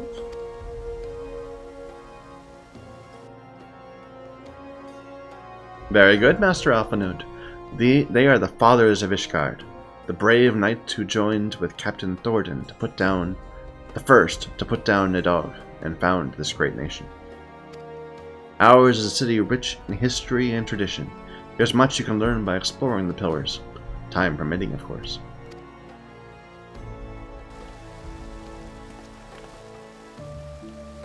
If you would follow me to the jeweled crozier, I shall introduce you to Mistress Elise, our master of the markets.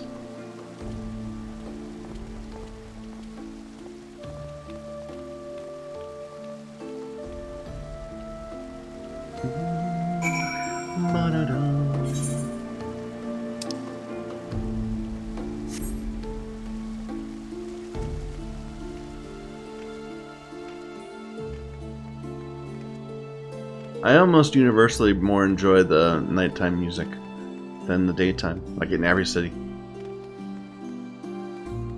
It's more relaxing.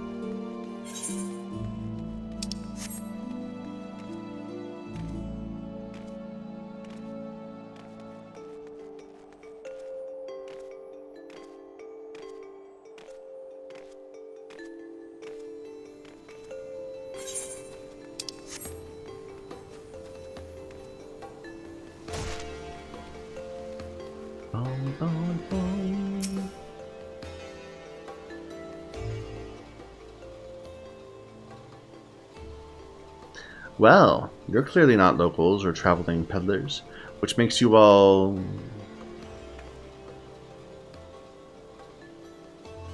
Ah, wards of House Forton. How very interesting. Count Edmund has granted us leave to remain in Ishgard, as long as we wish, which may be some time. Accordingly, we will have need of sundry goods, hence our desire to make your acquaintance. That is, of course, assuming you are content to accept the custom of foreigners. Should you be uncomfortable? Young sir, we do not discriminate in matters of money. If you have coin to spend, who are we to refuse it? Weapons, armor, accoutrements, medicines, materials, whatever you desire can be found in the Crozier. Our merchants will be more than happy to accommodate you, as you shall soon see. Our next destination is the Aetheryte Plaza in Foundation. If everyone's ready. I like Tataru. She's adorbs.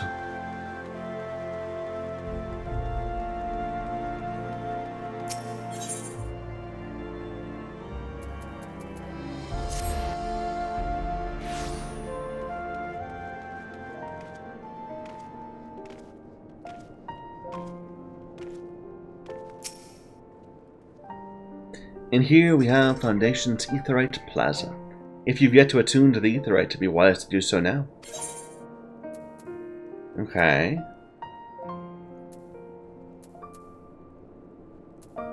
These are all different hats. There isn't a hat for Machinists. I guess because our quest line gave us a 115 hat, maybe?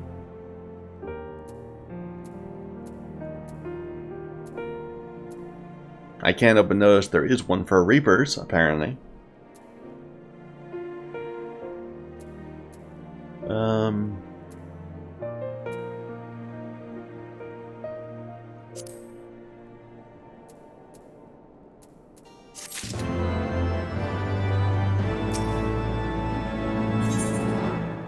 Oh, wait, no.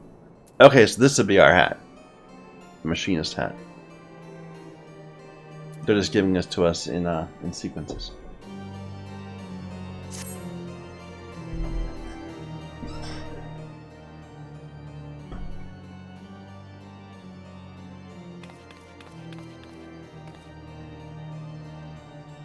As for our next destination, mayhap we should decide together what else can be found nearby.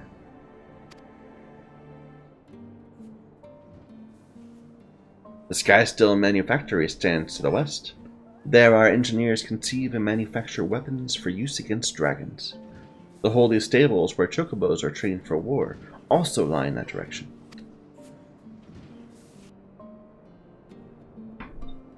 To the north and east can be found the congregation of our knights most heavenly, while to the south and east, well, to be best if you avoided that area. And why is that? I fear our knights may not be able to ensure your safety in the lowest levels, Master Alphanode. Hold your nose when you pass the broom, little lord. A delicate flower like you is like to wilt in our fumes.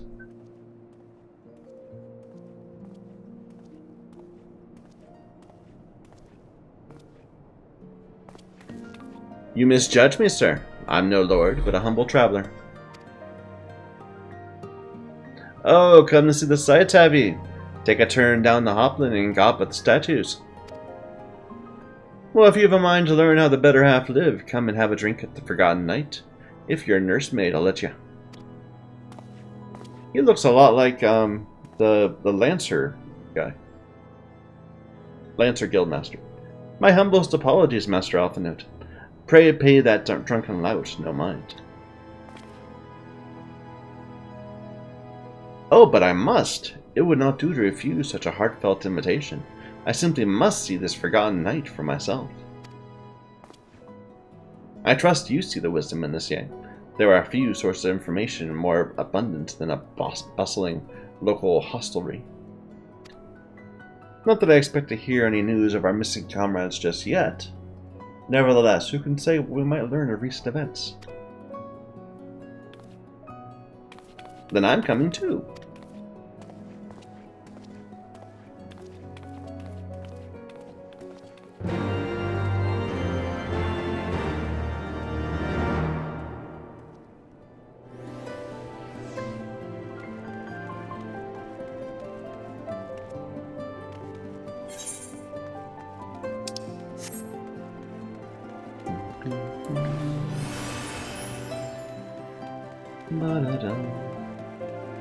How are you running around with a red carbuncle?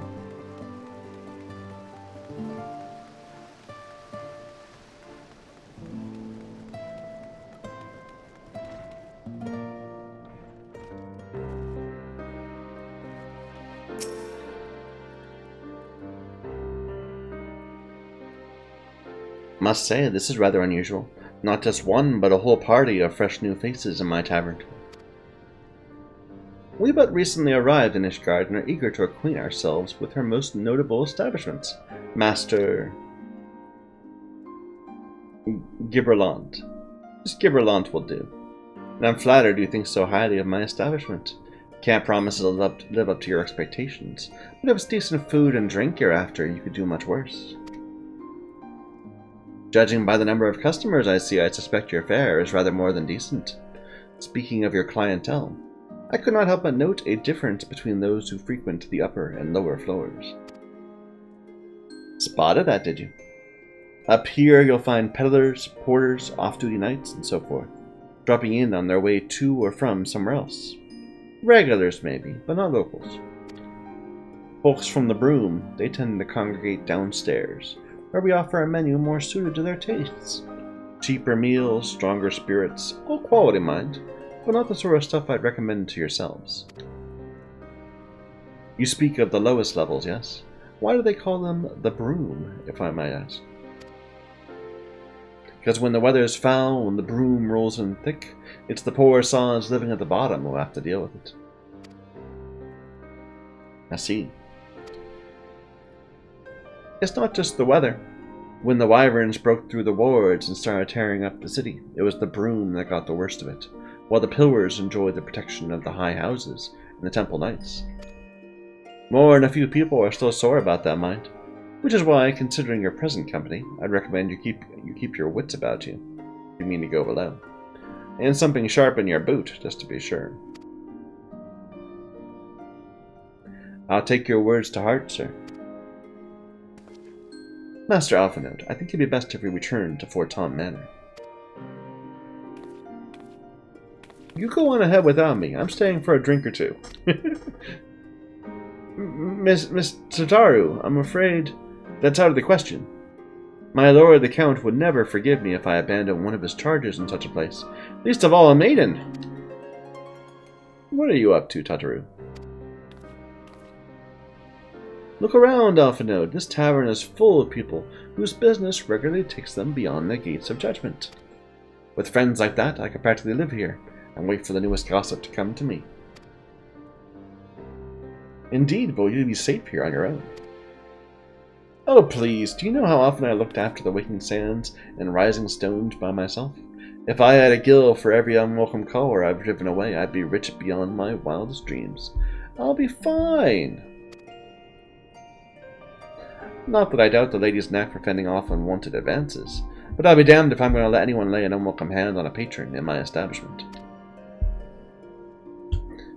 Well, that settles it then. Tataru, Gay and I shall return to the manor now.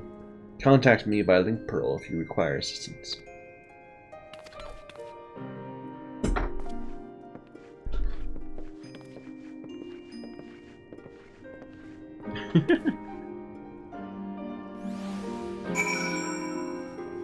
Bye.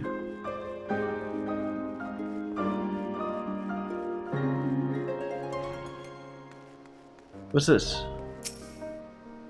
The clan hunt board is covered in bills showing the details of wanted monsters, but I'm unable to accept any at time. Okay.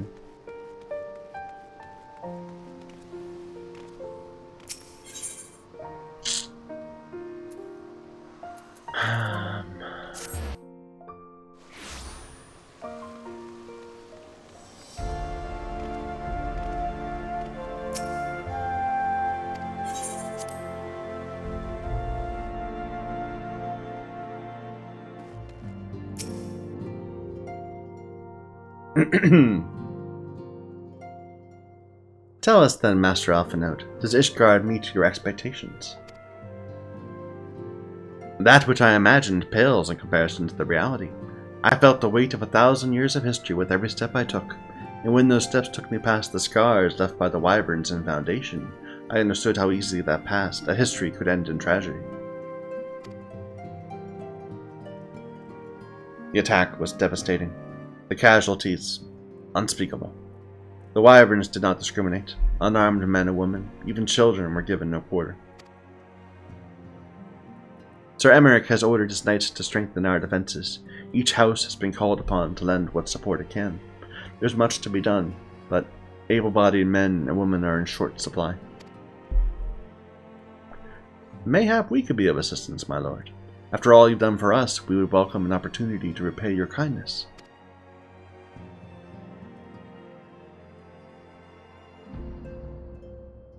That's a most generous offer, Master Alphinote. You are guests in my home, to whom I've extended my hospitality without obligation, let or lien. Nevertheless, Ishgard's need is great, and if you're willing to aid our cause, I cannot refuse. What would you ask of us?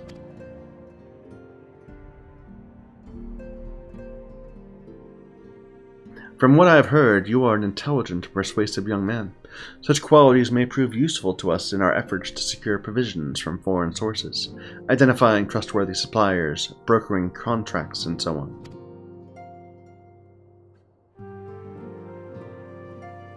As for you, Mistress Talren, I could ask for no one better than a storied veteran such as yourself, a woman with the capacity to act swiftly and decisively when needed, to aid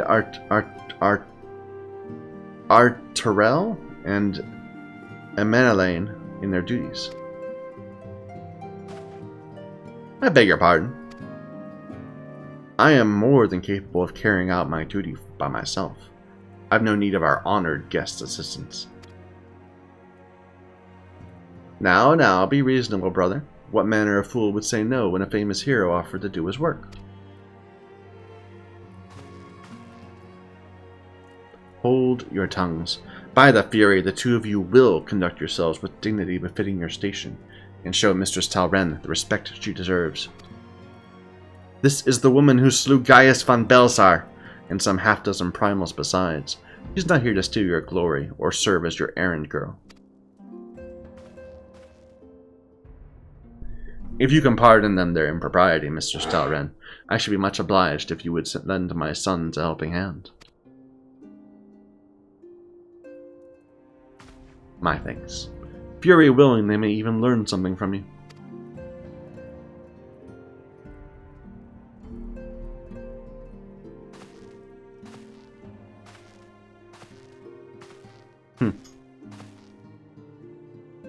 Oh.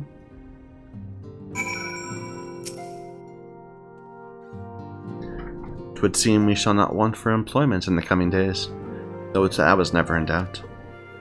Our host's initial reluctance to accept our offer of aid was solely for appearance's sake.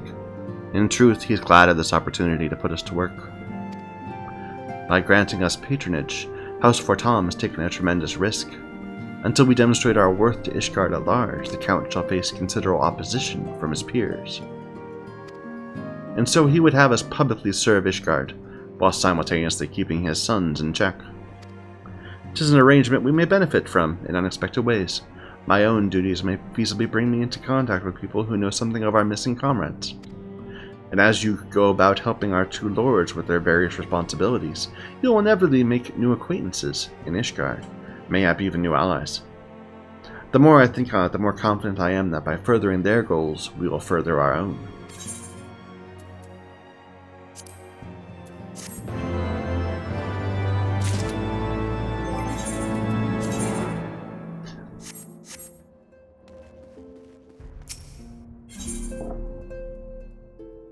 Oh, we got 2 quests. Okay.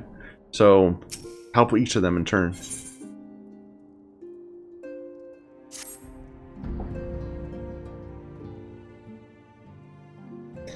Shall we be off then, old girl? Beware my manners. Emmeline de Fortem, second son of Count Edmund de Fortem. Trueborn, that is. Yes, I know what you're thinking, and you're absolutely right. What ill fortune to be born second in a society where the eldest inherits all. Oh, my brother would never cut me off, 'tis true. But who can be satisfied subsisting on a meager allowance, forever overshadowed by a sibling? Not I, old girl, not I. Which is why I need your help to ensure this business in the sea of clouds goes swimmingly, so the tales of my great deeds can win me a place in the people's hearts. Or better yet, raise me higher in their estimations than our Tyrell. Ambitious, I grant you, but then I do have a legendary hero to do my bidding. Oh, don't look at me that way, I jest. Anyway, we're to aid the good men and women of House Valerant. They have ever been steadfast friends to our house, though they've fallen on hard times since the calamity, poor blighters. As for what precisely we'll be doing, well, what fun would that be if I told you everything in advance? Just come along with me to the airship landing. We'll take an airship to Camp Cloudtop.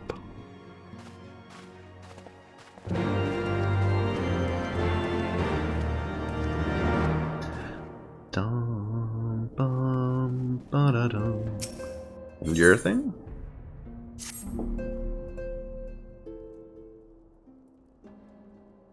Let's begin anew, Mistress Talren. I am Sir Arturel de Fortam, eldest son of Count Edmund de Fortam. You'll forgive me my outburst, I hope. I meant no disrespect. I merely consider myself equal to the duties entrusted to me, unlike some. Orshaffan has spoken of you often. If you're even half the woman he claims, I'll be glad to have you at my side. To the matter at hand, we will be assisting my esteemed compatriots of houses Durandare and Zamail. You're aware of our friendly rivalry, I take it. Suffice to say, the prospect of assisting said houses does not fill me with joy. It is the will of the Holy See we set aside our differences at this crucial juncture, but we'll speak more of that anon. First, we must secure transport to Falcon's Nest. Let's make for the Chocobo stables and foundation.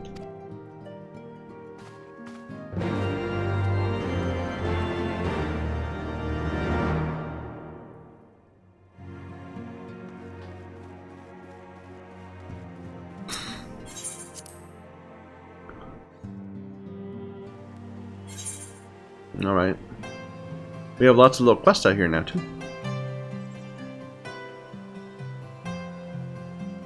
Or a few of them, at least.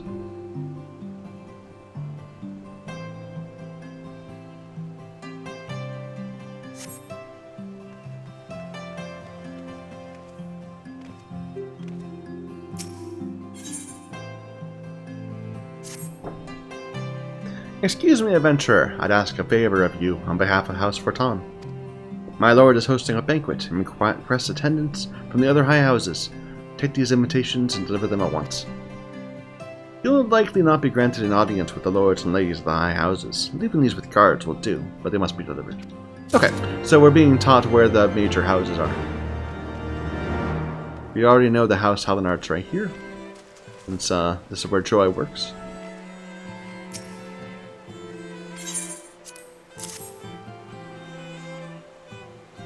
An invitation to dine with House Fortan. My lord would be honored to attend, but I'm afraid he's quite busy, what with the breach of Ishgard's defenses and rising heretic activity. Can't really say he's too busy, though. That's for him to decide. You have my word this invitation will be delivered. Okay, the other ones are off to the... yeah, there's Zamail Manor off to the right.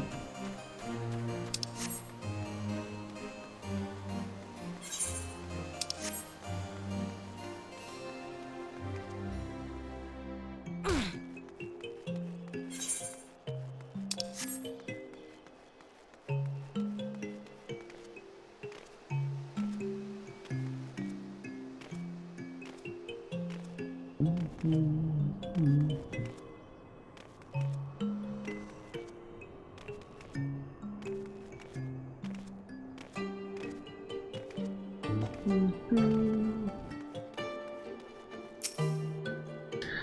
is the residence of House Zemail. If you have no business here, I must ask you to leave. A banquet hosted by House Forton. I see. Oh, it's nothing. It's just, my lord's been tied up with the restoration of Falcon's Nest. I imagine making time to attend will be difficult, but I'll see to it he receives the invitation. Durandare is way on the other side.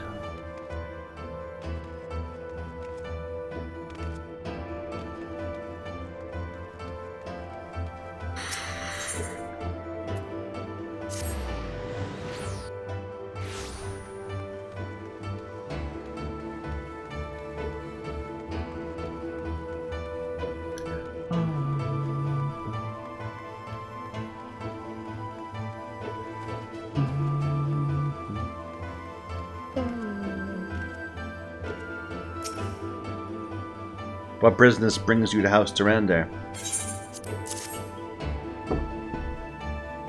A dinner with House Forton. And whose favor do they aim to gain this time?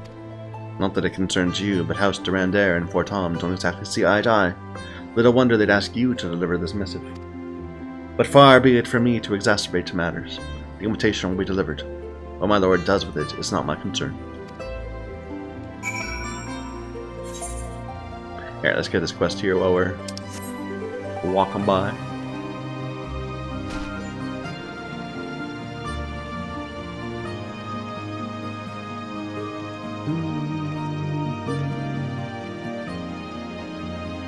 This person is so inappropriately dressed for this climate. It's like freezing. Put on a coat. You're gonna catch a cold. Landing a stable job.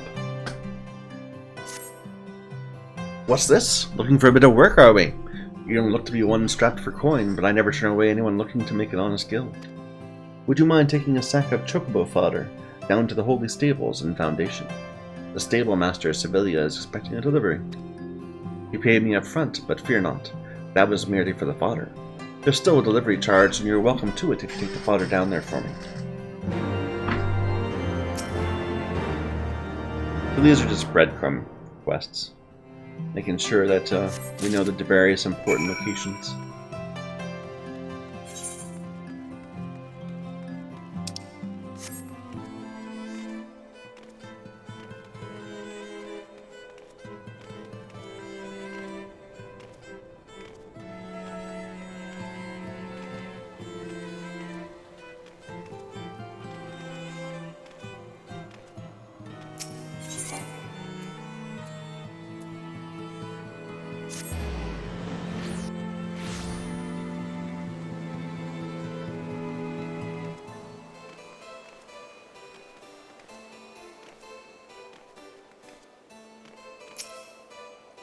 Ah, you returned. I hope you're not met with too much hostility. The high houses of Ishgard are descended from the heroes who once fought alongside Haldreth, the first Azure Dragoon. Their ancestors were the founders of Ishgard. It's from their bloodlines the Archbishop is chosen. There's no force greater than their combined strength when pitted against the Horde. When vying for power here in Ishgard, they are like squirrels fighting for territory in a small pit. To involve yourself in politics here is a dangerous game. You do well to remember that.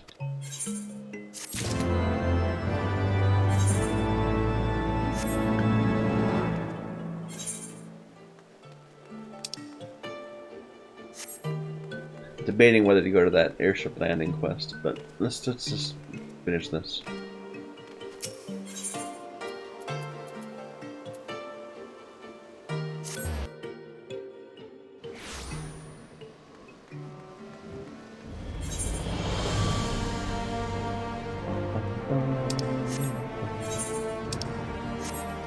The one right next to the Etherite. Okay, so that's going with Archerel. Oops.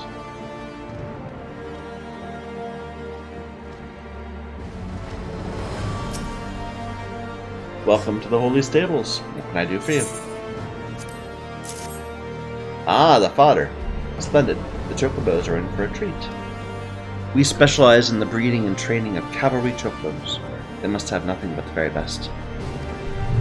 They're put through an admittedly harsh training regimen, and only a chocobo of the finest stock can endure it. It's for my assistant and I. Wait a second. Where is my assistant? No doubt he's run off to the light feather proving grounds again. Would you be a dear and go get him for me? Tell him to expect chocobo fodder for lunch if he doesn't hurry.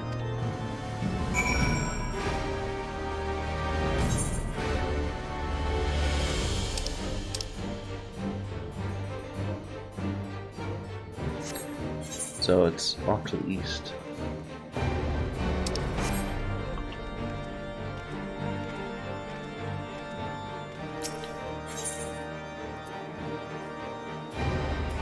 Bunch of quests there.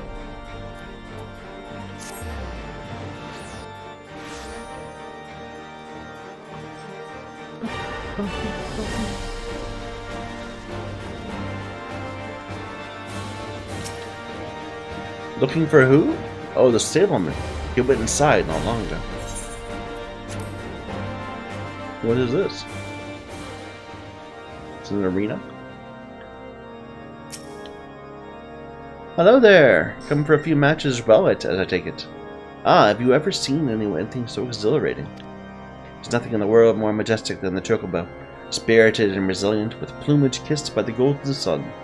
They're my passion. I long to someday breed the perfect chocobo. Fortunately, I work at the Holy Stables, or I'd never have the opportunity. Sevilia's looking for me. Bugger me with a hay fork. The fodder must have arrived. The matches will have to wait. Thanks for the tip, friend. Of the hay fork?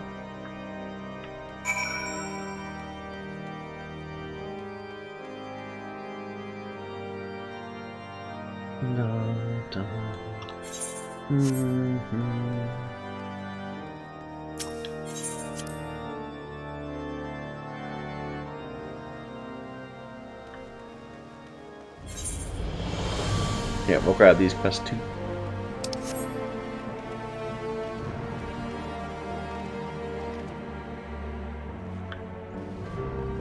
Hey, Tataru's sitting here.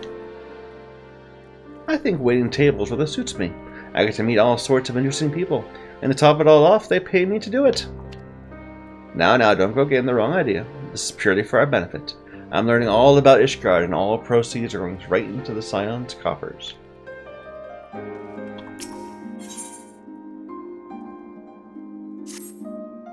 Hey, you there. Take this bottle of mulled wine to the gentleman downstairs. He's a regular around here, a rather affable one at that, but for a recent lack of employment, he's been looking to get deep in the cups. Thought I'd treat him to a mug of this today, and keep a bit of weight in his coin purse.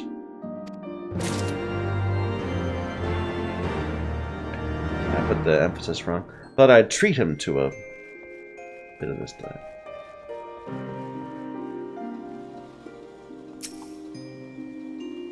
How did this happen? I feel as if I'm trapped within some waking nightmare. What's this? No doubt from Gibberlon, that admirable bastard. Just what I need to drown my troubles. I was a knight in the service of a proud, noble family, until my dear lady was accused of heresy. Everything changed after that. Their prestige, their pedigree, everything was stripped away, including me. They say drinking is merely a pause from thinking. Would that I could take from a bottomless mug. Nay, the only thing that stands to wash away is my dignity. Rather than play the drunken fool, I would like to make a gift of this to my lord. Surely this pain I bear is nothing next to his, completely unaware that his wife had committed such heinous crimes. He's a good man. He deserves better, but this is all I can offer him now. I am loath to oppose upon your kindness further. You take this to him in my place. Let him see me in my current state would be disgraceful. He's still at the airship landing. Okay. This is where we learn where the airship landing is. What about you, man? Excuse me, miss, do you have any spare wood for a fire? A small bundle or even a few twigs would do. Of course not. As if a bundle of sticks could warm the hands of so many. The dragons have left Foundation in shambles. Countless men and women are without shelter. The bitter chill of death breathing down their necks. I fear some may not even live through the night. I implore you, speak with Vaincanat at the congregation. Tell him we must have firewood for the citizens here on the broom. At the congregation? Ah, the congregation of our knights most heavenly.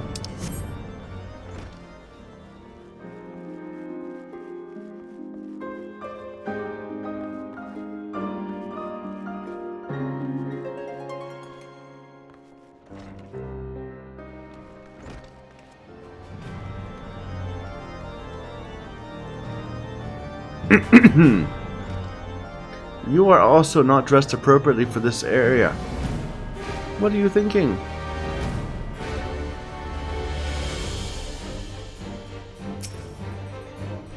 Yes, is there aught I can help you with? I see. I'm hardly blind to the plight of my people.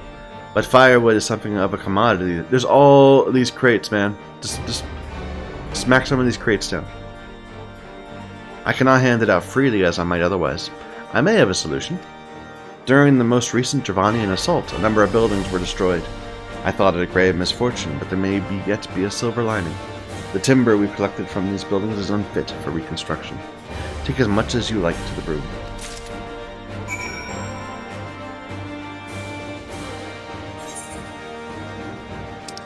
Bum, bum, bum.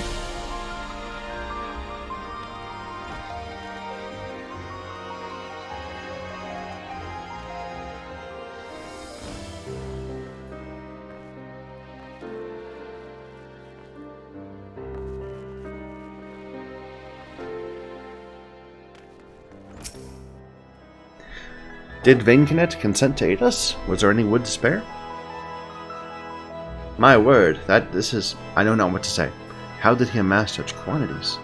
No matter. Distribute this to the people down below. We must do what we can before this cold claims any more lives. I suddenly want to play like Frostpunk again. That was a fun game.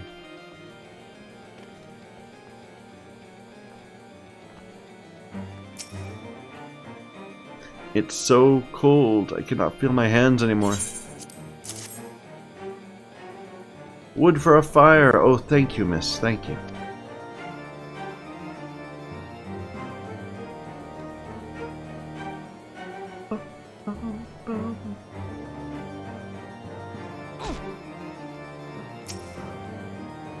What I wouldn't give for a bit of kindling. For me, truly, it was true what they say about asking and receiving. Thank you.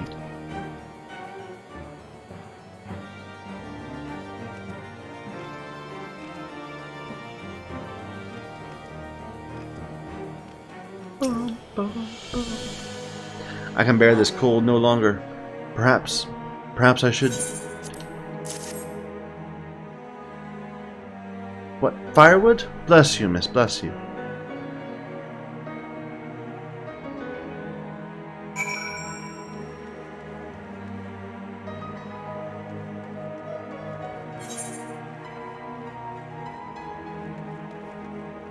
Search for others in need.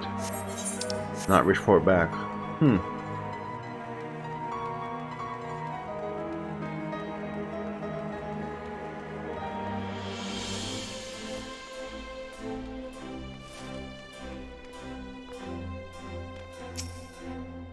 It's cold. So very cold. Firewood? Oh, Halone be praised. That's quite a load of timber there. Surely you don't mean to distribute that all by yourself. Let me handle that for you. It's the least I can do to repay your kindness. Leave it to me. I know these streets like the back of my hand. Folks will be warming themselves all along these streets in no time flat. Thanks again, miss. We'll be seeing you.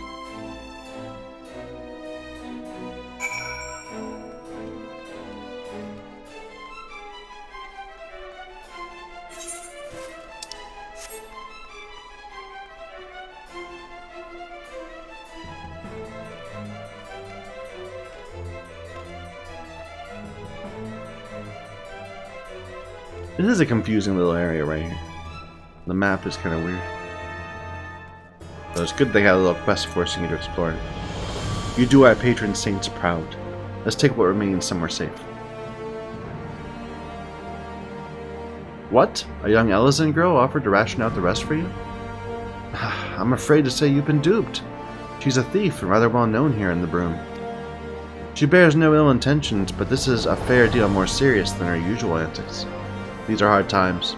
I understand that destitution drives one to desperation, but we cannot afford to tolerate her selfish actions, not now. I pray no one shall want for warmth tonight, but we must recover the firewood, and soon. No follow-up. No. It is what it is.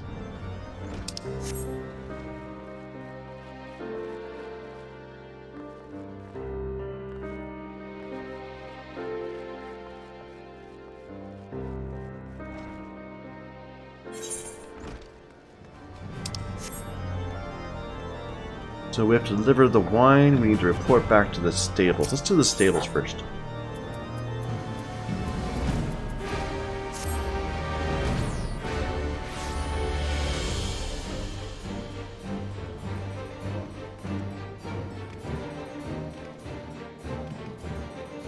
Bum, bum, bum.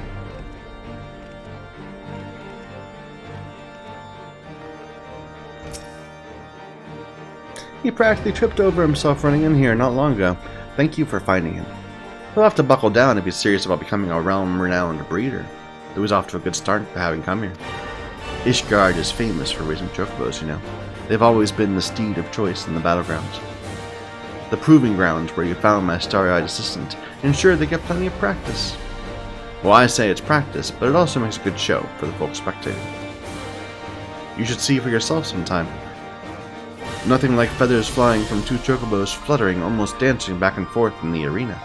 You'll quickly come to understand why they call it the Light Feather Proving Grounds. So, like, this game has organized cockfighting? That seems weird. As long as this stable stands, you can be sure our chocobos will be there. I'll confess the weather has been more than unkind to our chocobo chicks, but we have traditions and a reputation to uphold.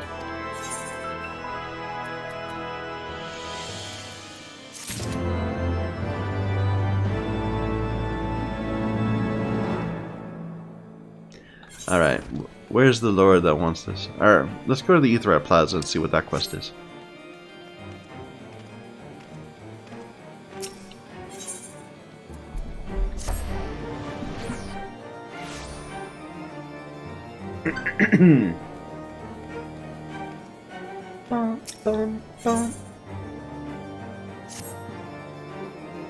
I take it by your garb you're not from here, am I right?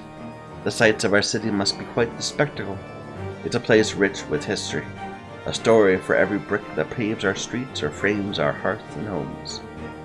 There's much to learn of Ishgard. I suppose I can teach you a thing or two. If you care to listen to this old man's tales, pray meet me at Saint Renette's Forum.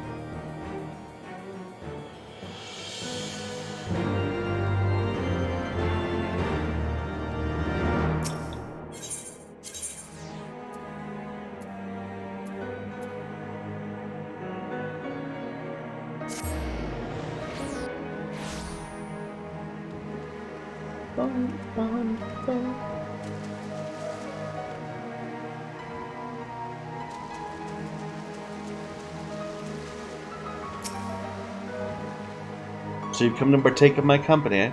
Let me start with the statue which stands before you here.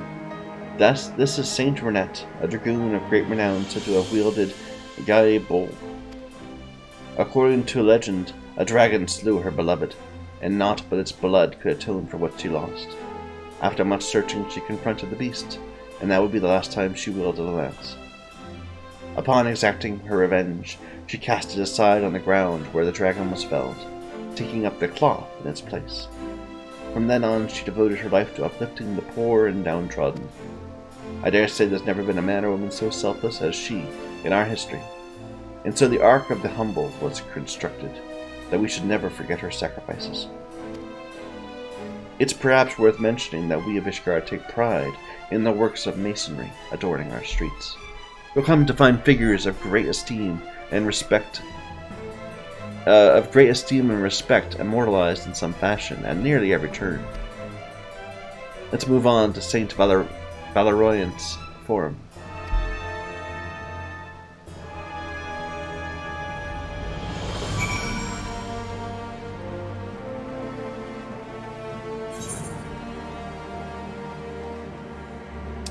Which is this? Oh, Leaves of Ishgard. Okay, well, another time we'll do that one. That wasn't an unlockable thing. I thought that might have been one of the other classes.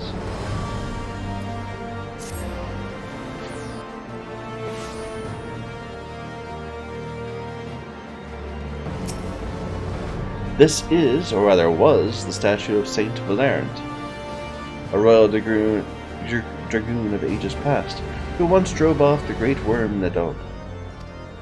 Surely you've heard of the Azure Dragoon, chosen by the Eye to lead Ishgard's dragoons in the fight against the Dravanian horde. But alas, much like this one, a number of statues in our fair capital have been defaced during a recent attack.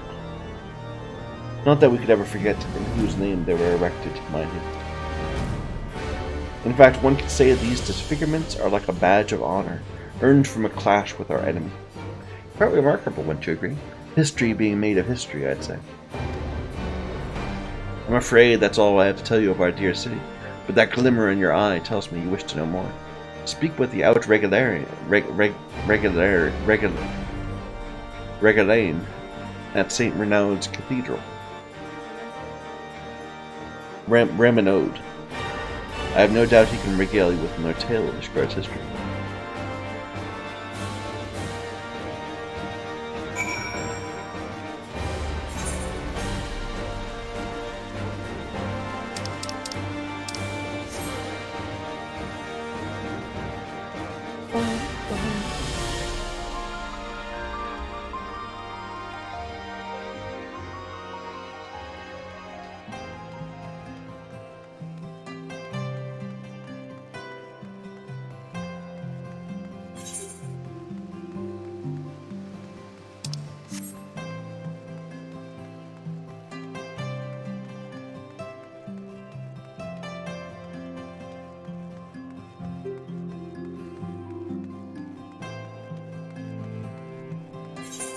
This is the airship landing.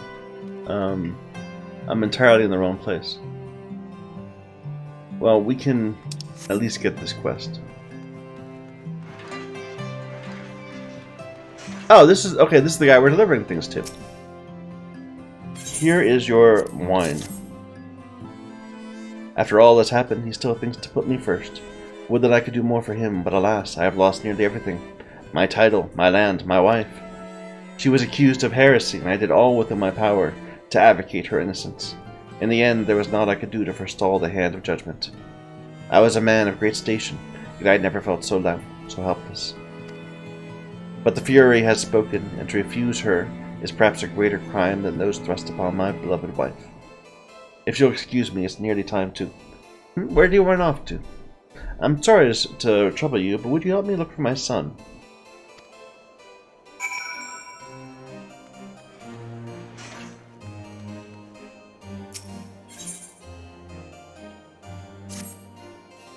You've the look of someone in need of a task. Just so happens I'm looking for a helping hand. One of our delivery airships is under repairs, and we're in the midst of preparing a test flight. Ensuring a safe flight path is of utmost importance. Take this flight plan to Janiquinard at the Athenaeum Astrologicum.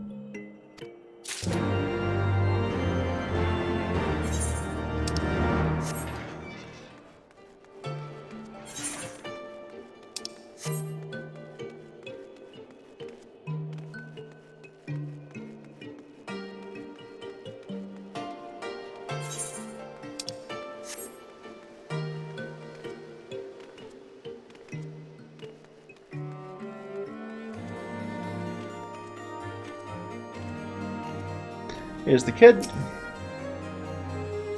Father is searching for me. Then it's time. Forgive me. Father insisted we leave immediately, but I had to see for myself. This is where they took my mother to receive Helene's judgment. He said he'd fight for her, that justice would be served. But in the end, justice took my mother away. Perhaps if I'd been stronger, I could have won the battle my father did not. I must be going. Goodbye, miss.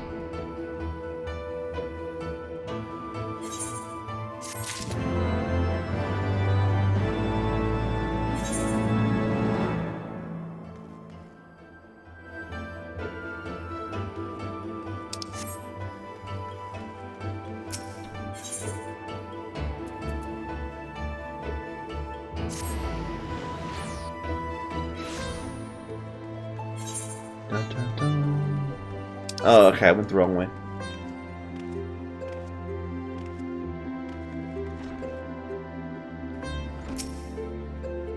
Greetings and welcome to the Athenaeum Astrologicum. What drew you here to this place of learning?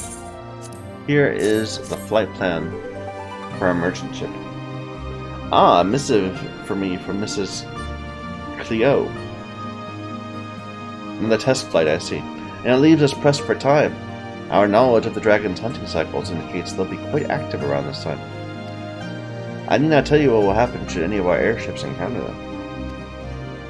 That's why our astrologians must interpret the stars for signs of Dravanian activity before airships are permitted to leave.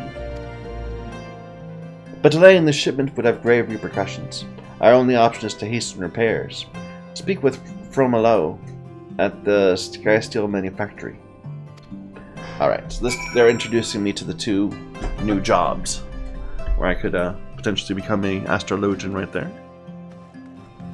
And then you're going to tell me to talk to the machinist dude.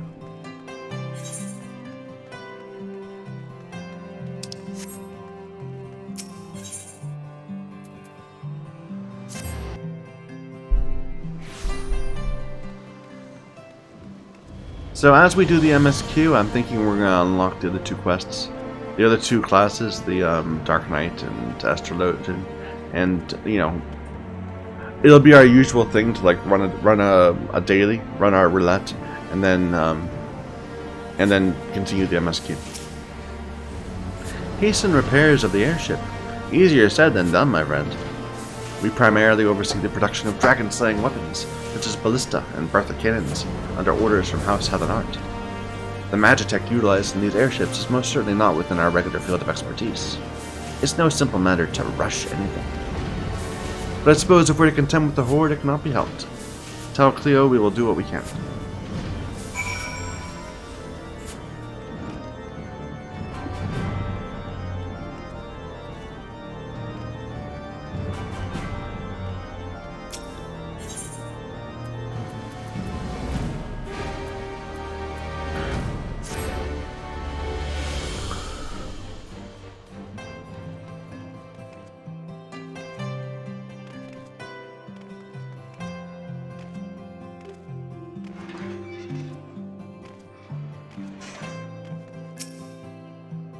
Oh, thank goodness. The swiftness of your report is most appreciated. The advent of the airship is truly a wonderful thing, but not without hindrances, as you can see. They allow us to cross the ice wall blocking passage to western Kurthis and navigate the Sea of Clouds, but Helone would have mercy on the ship that should counter dragons. That's why the Holy See has seen fit to employ machinists and astrologians in the operation of our airships. Gotcha.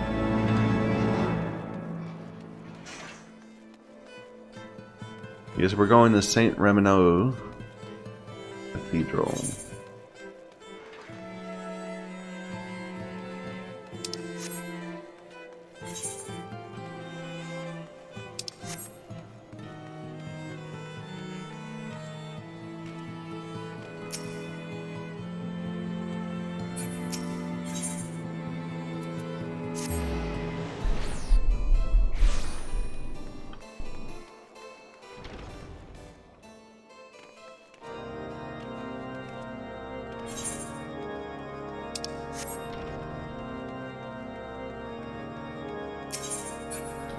Lovely church.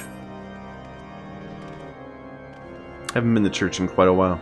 I kind of miss it. Greetings, friend. Halone's blessing upon you. You wish to know more of Ishgard's history? It is not often travelers come seeking knowledge. The holy see of Ishgard is home to myriad patron saints, for which many places are named. In fact, this cathedral was named for the first archbishop to oversee the Ishgardian Orthodox Church. They are a testament to the unshakable will of our people, to our unity in the battle against the Dravanian horde. I realize there is much of our people you do not know, and we would not force our views upon you. Rather, we ask you not to decry our pursuit of our destiny, the righteous path we walk by the grace of Halone, our truest savior.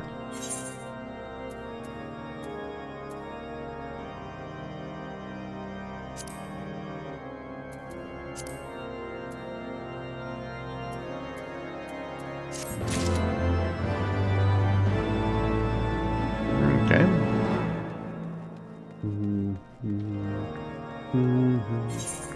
That's all the quests, right? Down here.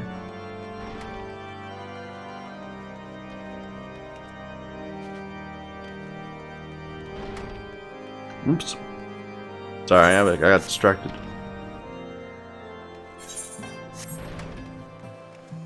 I'm getting tired. I need to find a good stopping point. So in the lower area, are there any more quests to do? Besides the leaves? Nope. Doesn't look like it.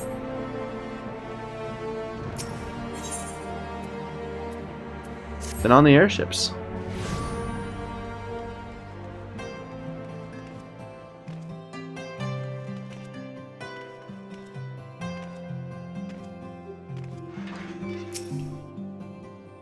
Are you ready to depart, madam? The airship bound for Camp Cloudtop will be leaving shortly.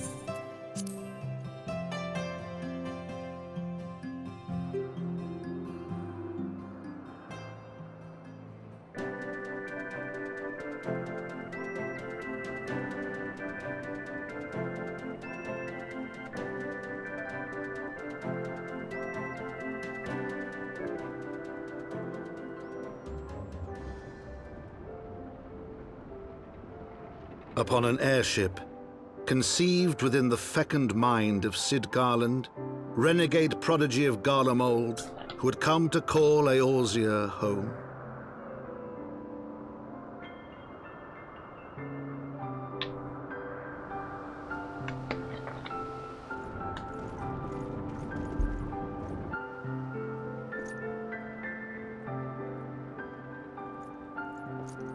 High into the heavens, where isles of earth and stone floated as clouds, a frontier the knights of Ishgard had scarce begun to explore. To a fledgling outpost, within the sea of clouds, where careworn scouts ever scanned the skies for winged shadows, she came.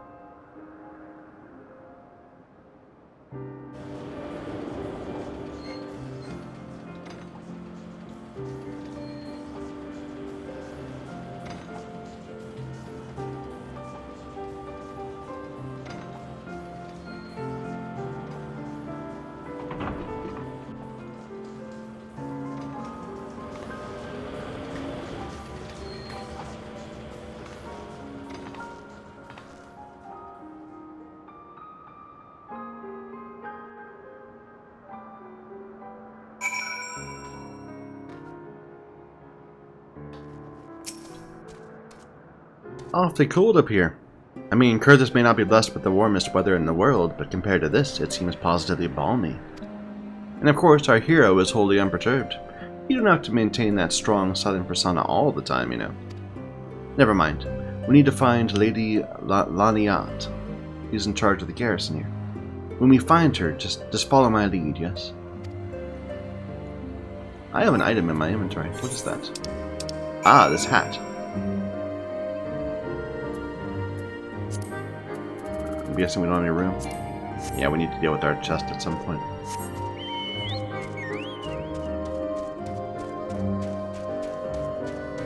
Is there an aetheryte around here? There is here.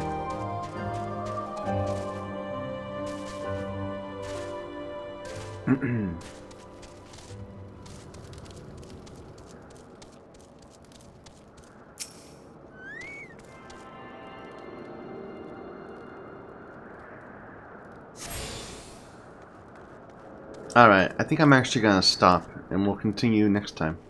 So thank you everyone for watching. Hope you're enjoying what Heaven's Word is bringing to us. And Ishgard and all that. This beautiful flying area. Till next time.